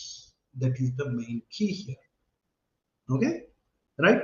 So if I have to just ensure that whatever theory I'm coming up, mathematically it works or not, you can always go back to Hamiltonian formalism to check dynamically the system is behaving as per my requirement or not. So what I can do, I can write the Hamiltonian. Please excuse me for my overwriting here. I just try to work out and write the proper way, and whatever the reference which I am trying, it was too confusing and it was easy to understand for an expert people, but for a very early stage people it is very confusing. So I was working myself to put it in a simpler way. So here and there I just did small overwriting, so I had to strike off everything and put it into proper form. Okay, so whatever is there is intact, so you can understand clearly. Right, now here you see mathematical description. Okay, right? So in the mathematical description, I start with the system Hamiltonian, means atom Hamiltonian, which is just the atom itself. It consisting of, there is a ground state G, there is a the first ground, second ground state E, sorry, second ground state U, and the excited state E, and their corresponding energies you can use and put it into some matrix form that I have here in the matrix. Okay, right? So the moment if you know the internal Hamiltonian and then writing the interaction Hamiltonian in terms of the pump field becomes much easy. Okay, so how do I do this is I use some approximation called rotative approximation. I'll come back to this. This is explained in this right side box. I'll come to that. What is that box? We'll use that later. Let's come back to the Hamiltonian, which is addressing the interaction part. So interaction part means there is a pump field which is coming in, interacting with the atom. So whenever an electromagnetic field comes and interacts with the atom, there is something called it is going and try to address to its dipole moment. Okay, so what is dipole moment is, let's say there is a nucleus, there is a excited and second excited. So if the electron is here, it needs to put to here, first excited state, by supplying some photon, right? Not just a single photon, I'll put a bunch of photons which are there in a pulse. So the electron would be doing back and forth. And how it is doing, the electromagnetic wave which is coming in, which is actually consisting of electric field oscillating with some angular frequency. Okay, so it does also have a complex conjugate. Okay, it's sinusoidal field, right? So electric field whose actually looks like this. Okay, now electric field comes and interact with this means it is trying to put the electron away from the nucleus, which is just like a dipole creating. Okay, a dipole is created. Now electric field comes and interact with the dipole, putting the electron away, nucleus away, so that they stay away and again they come back. It is just like if I have electric plate, the positive plate here, negative plate here, the negative negative pole of the dipole goes to close here, positive goes close to the negative plate. So they can stretch to some extent, but they can't stretch any long. They'll come back to old position. Basically, they're just doing oscillations. Okay, so basically the electric field is going to talking to this. So it is represented by a dipole moment D interacting with the electric field. It is called dipole approximation. Okay, so the interaction Hamiltonian would consisting of D into E. So specifically it would be exponential I omega t plus exponential minus I omega t. The propagation vector and all those things, I just assume it is with some fixed propagation vector. So I'm not bring that into here just to avoid the complications. Okay, for a simple scenario where for a fixed k and fixed r direction I am talking about. Okay, so the interaction Hamiltonian would be consistent. Now the question is the dipole moment. Which dipole moment? So the pump field is only talking to this dipole moment. This is U, this is E. So the dipole moment I'm talking about is E and U. Okay, so between these two dipole moments only it is talking.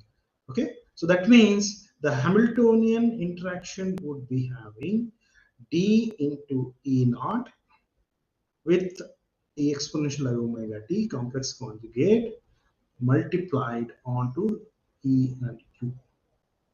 Okay, so this is the dipole moment. So for simple, like I can't write all these things. What people do, just multiply and divide by a Planck's constant. Okay, this will becomes a frequency unit. So they call it as some omega frequency. Okay, multiply function. It is called Rabi frequency.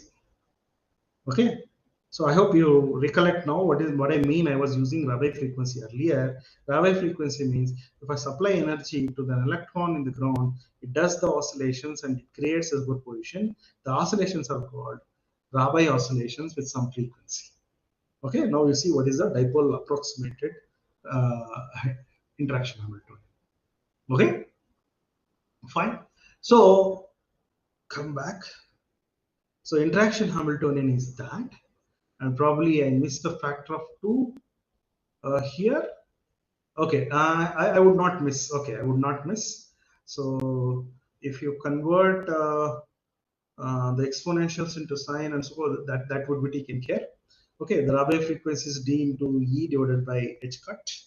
Okay, so then if you substitute and there is regular Hamiltonian here, the system Hamiltonian, interaction Hamiltonian, you have put that together, you would end up with overall Hamiltonian having Raman frequencies and detuning factor and the energy or the frequencies of the level G also. Okay, level G, yes, level G also. This is a omega omega tilde is energy G minus omega, sorry, energy G minus energy U. Okay, so you can just work it out exactly what I mean. Now having the Hamiltonian, the moment I have the Hamiltonian, everything becomes much simpler. Why? Because the moment I have Hamiltonian, okay, what I was doing earlier, I can find eigenvalues, eigenvectors. Okay, so the vectors and energies, eigenenergies. That means I know the system in what form it exists, with what energy it exists. Done. Everything becomes simple. Now, whether the given state consisting of what I need, whether does it have a single photons or coherent photon, number of photons in it, or a classical number of photons in it, all those things I can just check by analyzing the psi function. Okay, right? So that is what I was trying to do here. What I will do, I will just check what is the transition probability energy spectrum. Okay, right? So energy spectrum in the sense, I would go try to find the probabilities. What probabilities are to see? What is the chances of given electron jump from, okay, so yeah, let me use the nice figures I have here. Okay, here. Okay, what is the chances of electron jumping from E to G? That is the transition frequency, right? So there is various possibilities. Electron can jump to U and it can jump to G, but I want only jump to G. So what I'll do, I'll see what is the probability of jumping to G, the transition frequency I can find. I know the quantum states, all the set of quantum states. If I put the system in particular quantum state, what is the chance of getting to C? I can find out. So having the exact expression of the eigenstates and eigenvalues, I can find the probability of scattering onto the required ground state. So that happened to be having the Einstein's factor AU and AG, and gamma is a sum of AU and AG, which would correspond to the line width of the emitted photons. Okay, and there is a delta omega p, which is actually the line width of the laser which I used in the first place. Okay, so line width means if I say the laser is having, let's say, 500 500 nanometers.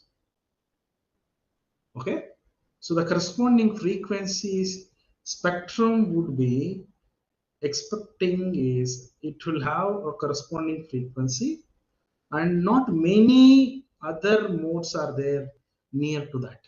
So it is standing alone, not like a classical light. Very close, there is a small error, so that is what the line width for the pump field. So it should have very minor. Okay, so that is the delta omega p. That is going to be very key player. Okay, and detuning I was using. Detuning also very important. So detuning should be same for the pump field and the emitted photons. Okay, so the emitted stroke field should be in such a way that the electron should not go all the way to E. It should just stay very close and then drop down. So that is one of the condition for the spontaneous emission. Okay, fine. Now, and one more problem here is when I say spontaneous Raman scattering means from the material, okay, the material is there. I just set up the cavity, okay, the mirrors are there, and send some laser light, okay. A pump field is there, and this is a 3-level atom. Okay, so the pumping is done, electron drops down, and those photons would come out. Okay, just try to catch those photons. It's not like they're all coming in a single line. They may be emitted along some solid angle. Okay, so the photons would be diverging. Okay, so the bunch of photons will be coming in one direction, single photon will be coming in one direction. So where is that single photon is standing in all over the solid angle is again probabilistic. Okay, so that means you should be careful enough to catch wherever it is coming, single photon out of the collection, right? So that is what I mean here, the solid angle. Now, if I do something called a resonant laser where delta is equal to 0 and it has a very narrow line weight, okay, so omega is p is equal to, or delta omega p very, very close. In that case, what I have is the p scatter would be a simply ratios of ag with the gamma and au with the gamma. Okay, since I can't just does the process once and expect one photon to come out. So I will repeat that several times, several number of times. So out of several number of times, I will only succeed once or twice or few times. So the p scattering probability getting photons is given in the final expression. Okay, that is mathematics for you. Okay, so there is another technique, because here the problem with the spontaneous emission is I need to ensure the photon has to, the electron has to jump to the G, not to U. That however care you take, there is always chance, that is a probabilistic. So there is a chance I may not get photons every time. Okay, however care cavity you different setups you use, there is always a chance of missing it. So what people thought there, can I do something more?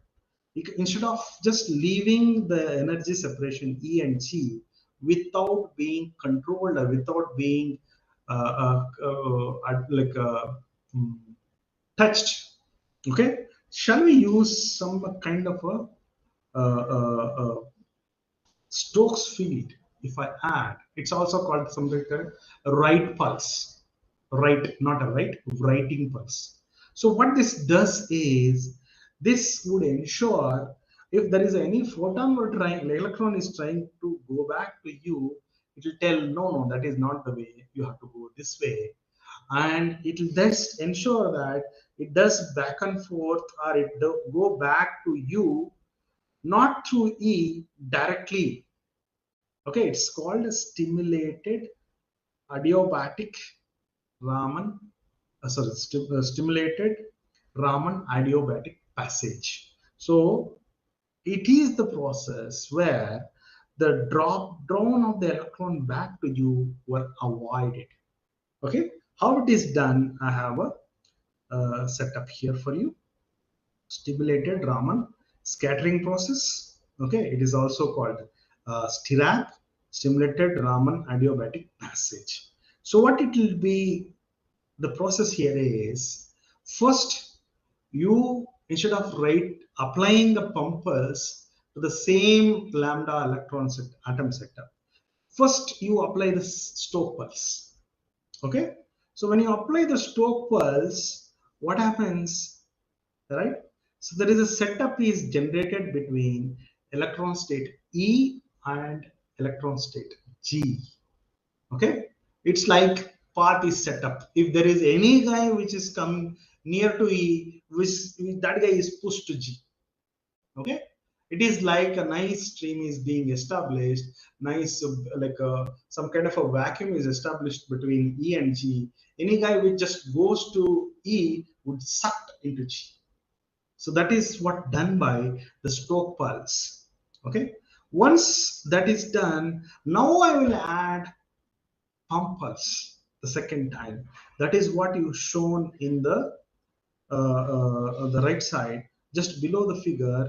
You have first Stokes pulse is applied, later followed by pump pulse. If you do that, what happens is, okay, the photons which would be emitted would be only because of de-excitation from E to G. Okay, right? So in this particular case, if I had to write overall Hamiltonian, I just follow the same strategy which I used earlier. Please excuse me for putting the mathematics again. This is what required to just address how things work here. Okay, so I always stick with Hamiltonian because it gives me the dynamics of the system through its eigenstates and eigenvalues. Okay, so the Hamiltonian is there. The internal Hamiltonian is straightforward. Here I'll write in terms of detunings, in terms of instead of writing frequencies, because there is a detuning involved. Okay, right? And one thing interesting here is the detuning, the mismatch of pump and stoke pulse is equal, so that the mismatch of pump pulse is delta P, mismatch of stoke pulse is delta S, both match, and there is a small delta which is actually a difference that is also becomes zero. Okay, right? So if you have this detuning matching, that would ensure electrons only take the path of E to G. Okay, right? So now let's see the process, stirrup process, how it works. Okay, let me start. The system is initially in the G state, sorry, U state. Okay, fine. So let me use my quick hand note. Okay, I have 3 atomic levels in the lambda configuration. This is E for you, this is G for you, this is U for you, and there is a mismatch of the pump pulse omega p mismatched by delta p. Okay, and there is a stoke pulse is also mismatched by delta s. Sorry, here slightly delta s. Okay, this is a omega s. Now, and there is a difference between this and this is actually shown here as a capital small delta. Okay, so delta p minus delta s is delta. Now, if this is 0 means it is nicely matching, this field and this field is nicely matching. If the electron is here, it will just go, instead of going to E, it just goes to here. So that is what's shown as a stirrup process. Stirrup. Okay. Now, how it happens is, initially I start the electron, step 1, in the state U. Okay. Next I apply, there itself, let's say at step 2, I'll apply omega s, stoke pulse. Okay. When I apply the stoke pulse, what happens is, okay, and I would have the stream of flow established between this and this continuously. Okay, and the system would evolve as quantum state initially equal to cos theta plus u cat sin theta g cat. Okay, so what I mean is, if there is a population here, it will remain here. If there is a population here, it will remain here. Probably it just goes back and forth, and no population goes to here. How it is ensured? So it is actually the setup is chosen such a way. I start initially with omega s on, okay, and later on in the later stage I'll switch on omega. When omega s is on, omega s by omega p, sorry, omega p by omega s is 0, because I have not switched on omega p yet, where tan theta is equal to omega p by omega s, which is 0, by the way. Right? Okay. So in that case, what happens? There is no chance of electron going into state E. Okay. The next, after that, when I switch on omega p, I'll just shut down omega s.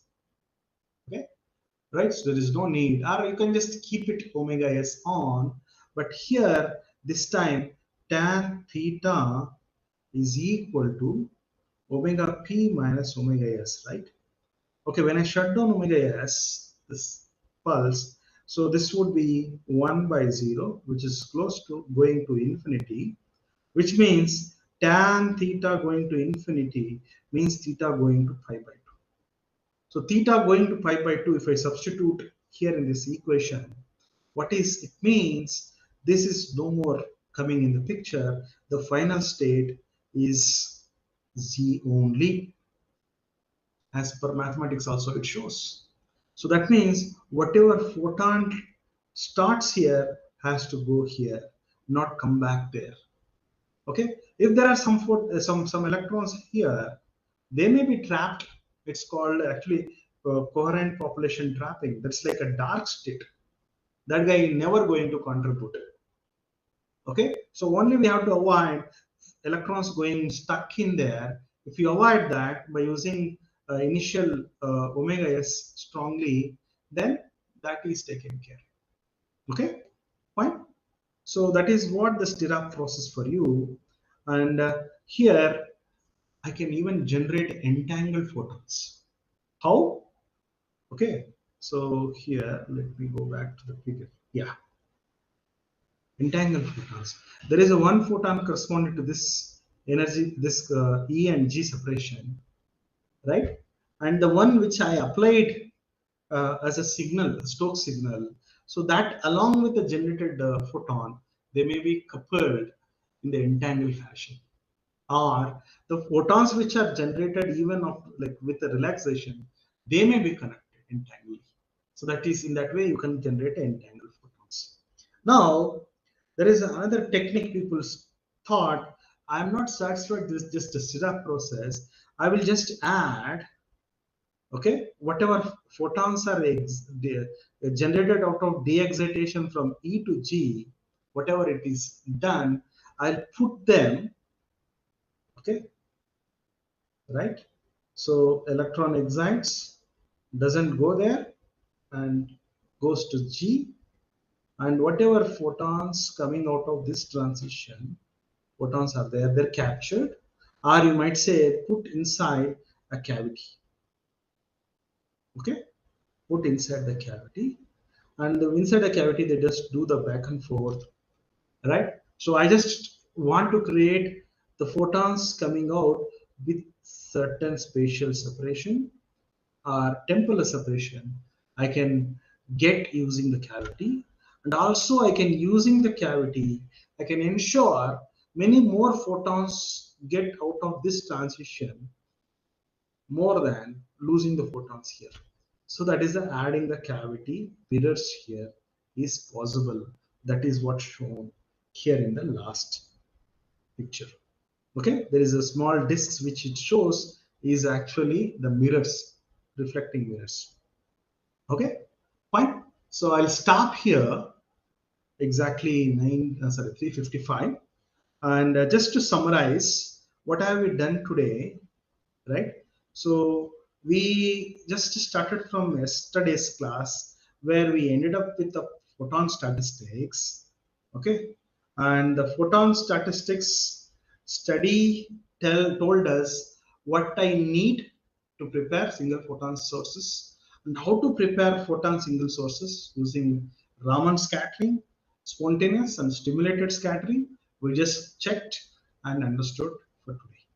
Okay, so if you have any doubts, please do just put in the chat box. Let me see.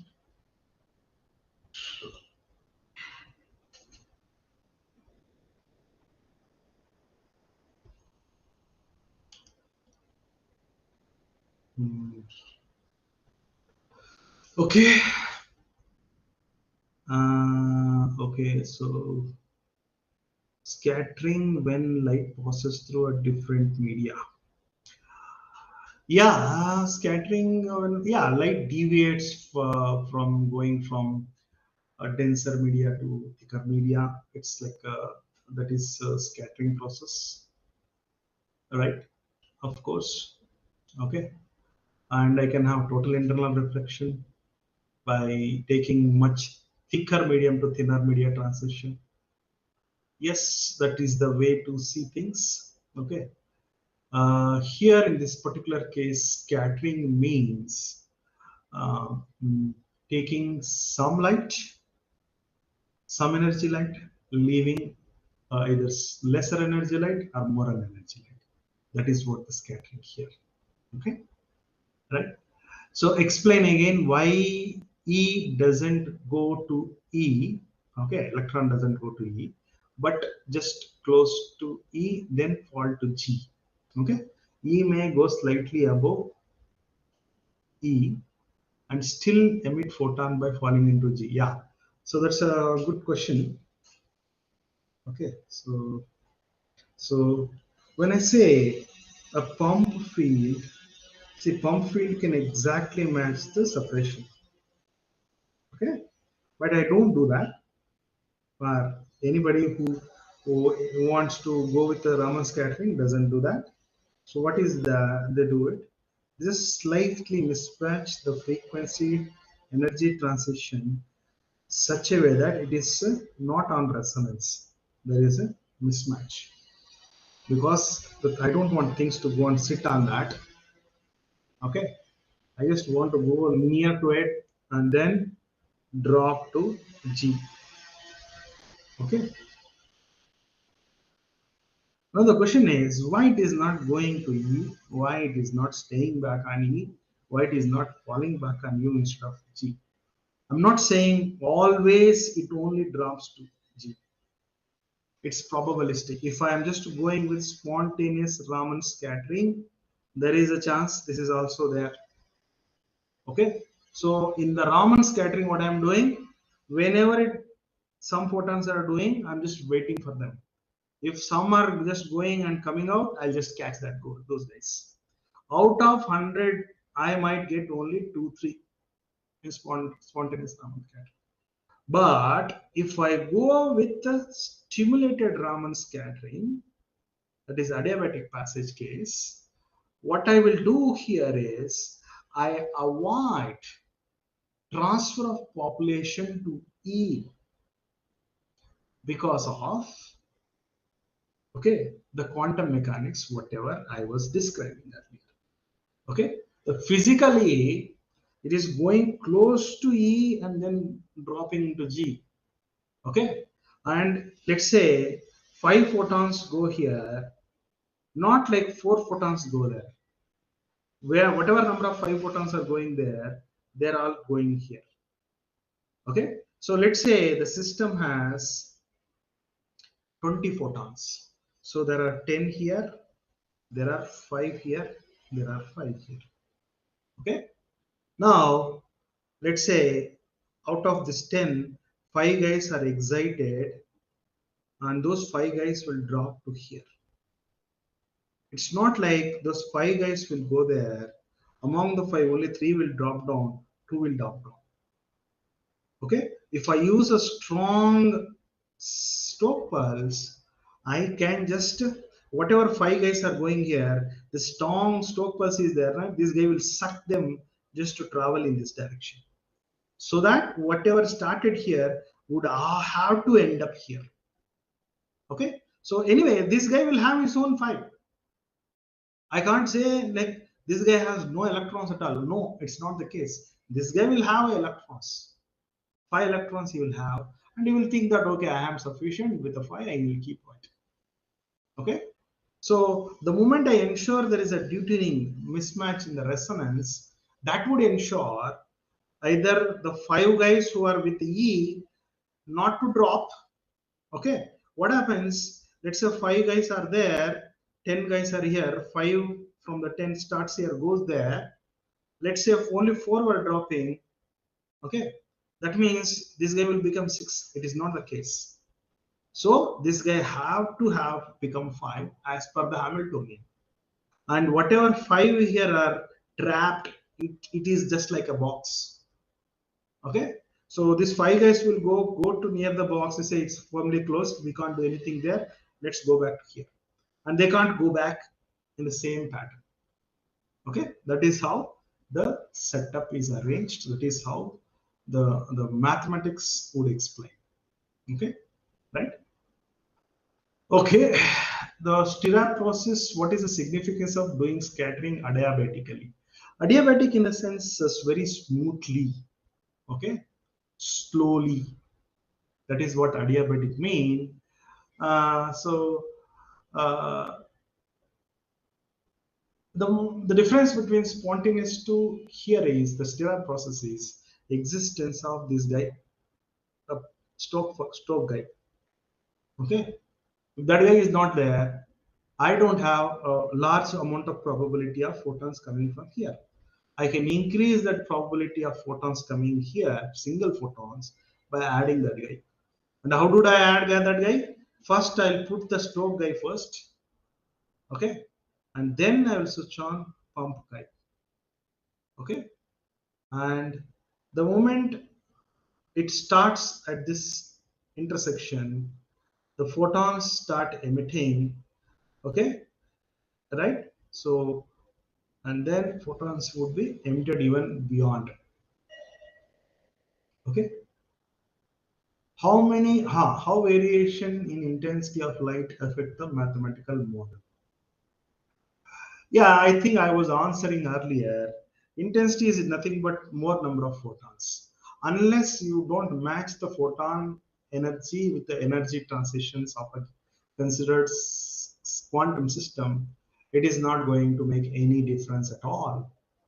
Once again, if the energy separation is, let's say, h omega, if the electron is here, if you send a bunch of 100 photons whose energy doesn't match with them, even 100 guys means more intensity, those 100 guys cannot push this electron here to here. So doesn't matter more intensity light, if it doesn't match the energy transition, no work. Even one photon, no intensity at all, very faint. If that guy energy matches, he can knock this electron from ground to excited. Okay. Okay, next, what is the difference of accuracy variation between classical Raman scattering versus quantum sensing? Okay, you are talking about, okay, the sensing, Raman sensing and quantum sensing. Can we compare? Yeah, you see, there are some diagnostic spectroscopy-based diagnostic methods where things are diagnosed, okay, using Raman scattering in particular, right? Uh, yeah, comparison to quantum sensing, I would say quantum sensing would be much more accurate than Raman.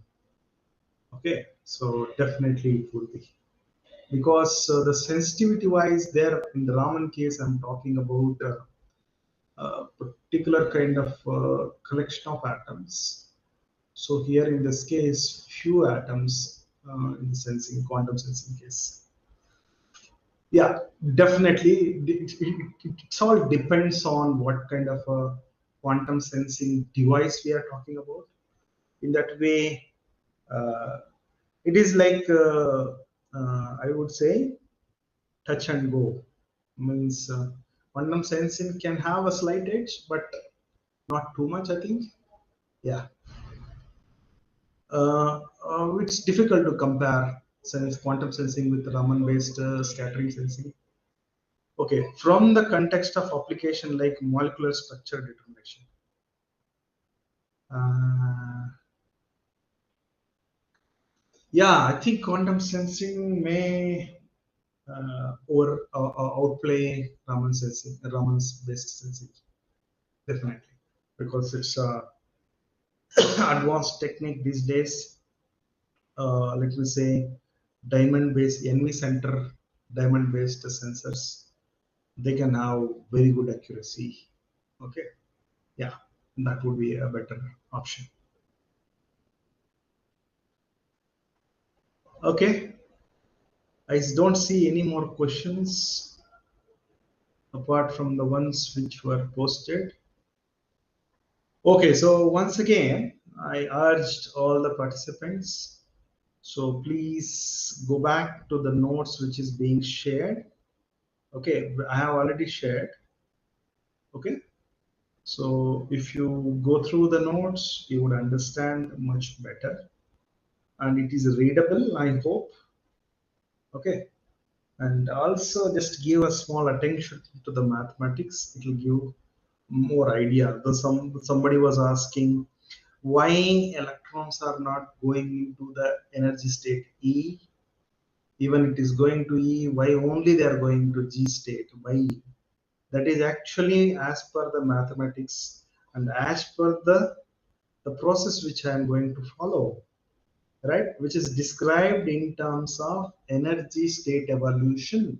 So when I start with the quantum state U, the way I switch on and switch off my pump field and Stokes field, the quantum state evolves in such a way the final state of an electron has to be G state, not U state. Okay, that is about why, because that is how the state evolves. That is how the state of that particular Hamiltonian evolves in time. Okay, right? So you can understand the concept or a basic physics using that mathematics of this finals. Yeah, the last but one slide. Page number 11. Okay, so if there are no more questions, okay, there is one question here.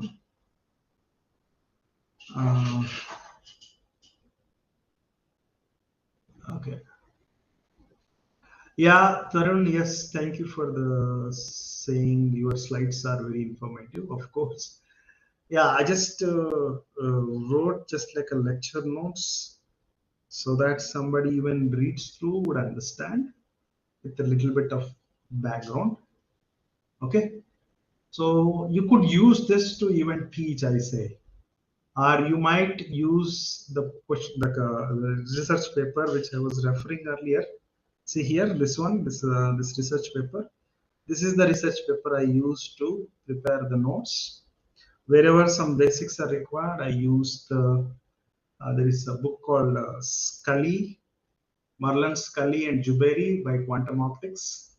Okay, so that paper, so that book has the very basic few things which are missing in this particular journal paper. I just borrowed from there and I have prepared the notes. Okay, so in tomorrow's class we will continue and we will go on to do some understanding on the actual experimental realization, okay, of single photons and then entangled photons. And probably we will start the next part, that is called gravimetry or atomic clock or a magnetometry. One of them we will start tomorrow. Okay. On day after we will finish all the gravimetry, atomic clock, and magnetometry. On the final day, that is Saturday, we'll talk about some state of the art in quantum sensing. Okay, so that would give a completeness for the quantum sensing. Fine. So it's 4:10 now. If no more questions, okay, there is one.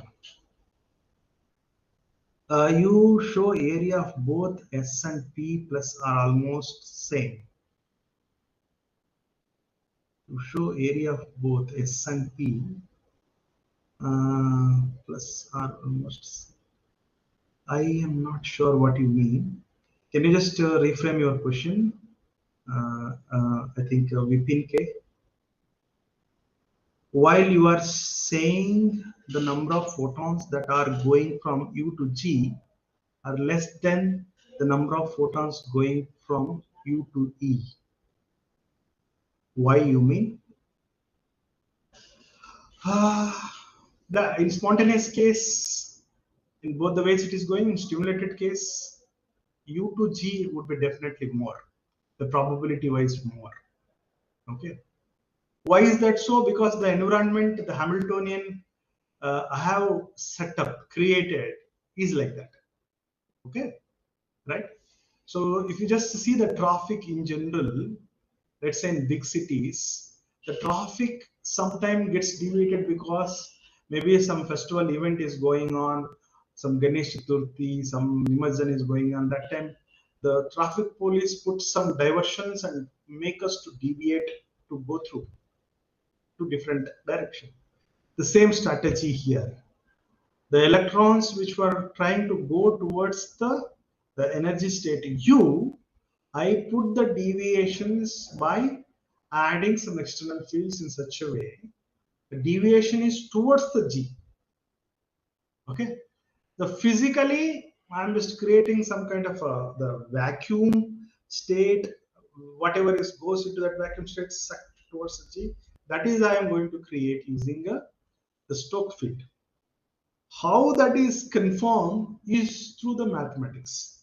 The quantum state which I started with a U becomes psi naught. Okay, that's what I gave you earlier. I started with a very fundamental state in U, electron. Okay, and then the moment I use switch on omega s, so this will evolve into quantum state psi 0, having superposition of U also G. Next, I'll switch on omega p. The moment I switch on omega p, this will become omega t. I still have superposition of u plus sine theta g. I still have the electron. What I started with never gone to E at all. Now what I'll do? Let's say I switch off sigma s. This time what happens? Sigma s is switched off means the theta, tan theta, which describes, tan theta which describes ratio of omega p by omega s becomes some kind of infinity, which is only possible when theta equal to 5 by 2. Mathematically. Physically, the provision to go through E is avoided, provision to come back to U is avoided, only provision to go to G is created out of the surrounding environment for that particular atom. Okay, so that is the Hamiltonian, by the way.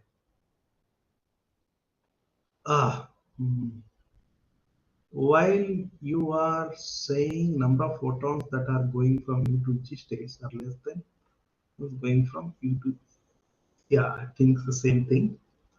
Okay, what is the Stokes and pump? Stokes and pump, yeah. So the left side field which is coupling to U and E is pump field, coupling to G and E is Stokes field. In spontaneous case, I don't apply anything. That's why it spontaneously itself relax and emit photon. But in the case of stimulated, I add a specific strong pulse. Okay, right? Fine. So probably it will get more clearer as we go further and further for a single photon generation experimentally. We are going to discuss experiments in the next class. With that, you would definitely understand. Okay, right? So shall we conclude for today? It's more than 15 minutes now.